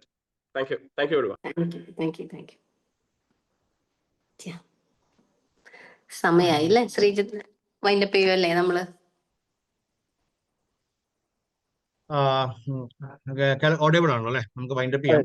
പ്രത്യേകിച്ച് റെസിലിയൻസ് അത് ഒരു ദിവസം കൊണ്ട് വളർത്തിയെടുക്കേണ്ടതല്ല എന്നുള്ളത് വളരെ ക്ലിയർ ആയിട്ട് മാഡം ഇന്നിവിടെ നമ്മളെ ഓർമ്മിപ്പിച്ചു. പ്രത്യേകിച്ച് നമ്മളെ ഇൻസ്റ്റന്റ് കാലഘട്ടത്തില്, റീൽസിന്റെ കാലഘട്ടത്തില് let us dedicate some time, ഒരു കുറച്ച് സീരിയസ് ടൈം ഒക്കെ ഒരു അരമണിക്കൂറോ 3/4 മണിക്കൂറോ 1 മണിക്കൂറോ ഒക്കെ നമുക്ക് സ്പെൻഡ് ചെയ്യാം. So we just wanted to take this forward. അപ്പം അടുത്ത ബുധനാഴ്ച വേറൊരു സെഷൻ വരുന്നുണ്ട്. So I think we will take this community forward എന്ന് വിചാരിക്കുന്നു. നിങ്ങളുടെയൊക്കെ ഒരു ചാറ്റിലൂടെയും അല്ലാതെയൊക്കെയുള്ള നിങ്ങളുടെ സപ്പോർട്ട് ഞാൻ പ്രതീക്ഷിക്കുന്നു. So shall we move forward, go forward, right? അല്ലേ? Yes, sir. Yes. Yes, definitely. Yes. അപ്പം ഓൺലൈനായിട്ട് തുടരാം. പിന്നെ മേ ബി കുറച്ച് കഴിയുമ്പോൾ നമുക്ക് we can think about some serious kind of FDPs. അപ്പം ഇസാഫിന് തന്നെ ഒത്തിരി റിസോഴ്സസ് ഉണ്ട്, പൂളുണ്ട്. ശരണമ്മയുടെ പോലെയൊക്കെ ഒത്തിരി ആൾക്കാരുണ്ട്. അപ്പൊ ഈ ഒരു സീരീസിൽ വരുന്നത് ഒന്ന് ഒരു career, how we can help our children or our students as career gurus. അപ്പൊ നമ്മളിപ്പോ ഒരു കരിയർ ഗുരു ഒന്നും അല്ല, പക്ഷെ as parents and teachers how well we can support them എന്നുള്ളതാണ് അടുത്ത ഒരു സെഷൻ. അത് അടുത്ത ബുധനാഴ്ചയാണ്. Doctor Dayson Panengadan, he's a professor from saint Thomas college Thrissur. പിന്നെ ഒരു അടുത്ത സെഷൻ വരുന്നത് ഡേറ്റ് കിട്ടിയിട്ടില്ല. He's a head coach of Kerala cricket association, Ranji player ആണ്, Sebastian Antony. He haven't finalise the date because he is out of station. അപ്പൊ അത് അദ്ദേഹം he will be helping us or he will be leading a session, importance of maybe activities, sports or related activities in a student's life എന്നുള്ള, and how we can balance the studies and അപ്പം കളിക്കാൻ വിട്ടു കഴിഞ്ഞാൽ പഠിത്തം മോശമാവും എന്നല്ലേ, അപ്പം how we can balance എന്നുള്ളതാണ്. അപ്പൊ ഈ ഒരു 3 സെഷൻസ് ആണ് ഈ ഒരു സീരീസിലുള്ളത്. And after that we will we will fix resource persons and the topics. നിങ്ങളുടെ ഭാഗത്തു നിന്നും ടോപ്പിക്സും റിസോഴ്സ് പേഴ്സൺസിനെയൊക്കെ പരിചയപ്പെടുത്തുകയാണെങ്കിൽ വളരെ സന്തോഷം. അപ്പൊ anyway, once again thank you Sharanya madam for your fantastic class. Okay, we will take this forward, but not next week, but in the coming days, and maybe structured ആയിട്ട് നമുക്ക് ഒരു psychological ആയിട്ടുള്ള ഒരു courses തന്നെ നമുക്ക് plan ചെയ്യാം. We have an app, ഞാൻ വേറെ ദിവസം അതൊക്കെ പരിചയപ്പെടുത്താം. അതിനകത്ത് റെക്കോർഡിങ്സ് ആയിട്ടൊക്കെ നമുക്ക് കൊടുക്കാനായിട്ട് പറ്റും. So once again a big thank you to Sharanya madam and all the participants who have joined today. എല്ലാവരും ജോലി കഴിഞ്ഞിട്ടൊക്കെ ആയിരിക്കും വന്നിട്ടുണ്ടാവുക. പിന്നെ റെസിലിയൻസിന്റെ വലിയൊരു ഉദാഹരണമാണ് മാഡം. ഒന്നും വിചാരിച്ച പോലെ നടന്ന് കറണ്ട് പോയി, but still she manage to take the class. Okay, അപ്പം എന്ന് പറഞ്ഞ പോലെ എല്ലാം വിചാരിക്കുന്ന പോലെ ഒന്നും നടക്കില്ല എന്നുള്ളത് നമുക്ക് നമ്മുടെ ജീവിതത്തിൽ അറിയാം. So it's another fantastic example for a resilience. Okay, how she managed the whole show or the scene. Okay, so once again ചില സീനിയർ ആയിട്ട് നമ്മുടെ ജോസ് ചമ്പനാൽ സാർ ഒക്കെ കയറിയത് ഞാൻ കണ്ടു. ഇസാഫ് 1-2 പേരൊക്കെ ഞാൻ കാണാനിടയായി. എൽസ ഇപ്പോഴും അറ്റൻഡ് ചെയ്യുന്നുണ്ടെന്ന് വിചാരിക്കുന്നു. ബട്ട് എനിവേ, ഇസാഫ് 2-4 പേരൊക്കെ ഉണ്ട് ഇപ്പോഴും. Anyway, there are many people from outside ESAF group. പ്രത്യേകിച്ച് നമ്മൾ ഇസാഫിയൻസിന് വേണ്ടി നടത്തുന്ന ഒരു പ്രോഗ്രാം അല്ല, ബട്ട് ഇസാഫിയൻസ് ഓൾസോ ജോയിൻ. ഞാനൊരു കാര്യം കൂടി പറയട്ടെ, ESAF is A organisation with more than 20,000 employees. അപ്പം ഇത് ഇസാഫിന് വേണ്ടി നടത്തുന്ന ഒരു പ്രോഗ്രാം അല്ല എന്നും കൂടി പറയട്ടെ. So I am very happy to see many non ESAFians joining to this show. So വേറെ ഒന്നും ഇല്ലാന്നുണ്ടെങ്കിൽ നമുക്ക് അവസാനിപ്പിക്കാം അല്ലേ ശ്രീജിത്ത്? എനിക്ക് ഇങ്ങനെ ഒരു ഓപ്പർച്യൂണിറ്റി കിട്ടിയതിൽ ഐ എം ഓൾസോ ഹാപ്പി. എനിക്ക് ഇങ്ങനത്തെ കാര്യങ്ങൾ ഷെയർ ചെയ്യാനൊക്കെ ഇഷ്ടമാണ്. അപ്പൊ ശ്രീജിത്തിനും സാറിനും ഇസാഫിനും എല്ലാവർക്കും താങ്ക് യു. എത്രയും നേരം കേട്ടിരുന്ന് റെസ്പോണ്ട് ചെയ്ത, ഈ പറഞ്ഞ പോലെ ജോലിയൊക്കെ കഴിഞ്ഞ് വന്നിരുന്നിട്ടായാലും റെസ്പോണ്ട് ചെയ്തതിനും ഇന്ററാക്ട് ചെയ്തതിനും ഒക്കെ thank you so much. Good night. Sreejith വേറെ ഒന്നുമില്ലല്ലോ, പ്രത്യേകിച്ച് ഒന്നുമില്ലല്ലോ? യെസ്, ആക്ച്വലി ലൈക്ക് ഒരു സിമ്പിൾ പോയിന്റ് കൂടി ആഡ് ചെയ്തിട്ട് നമുക്ക് വൈൻഡ് അപ്പ് ചെയ്യാം.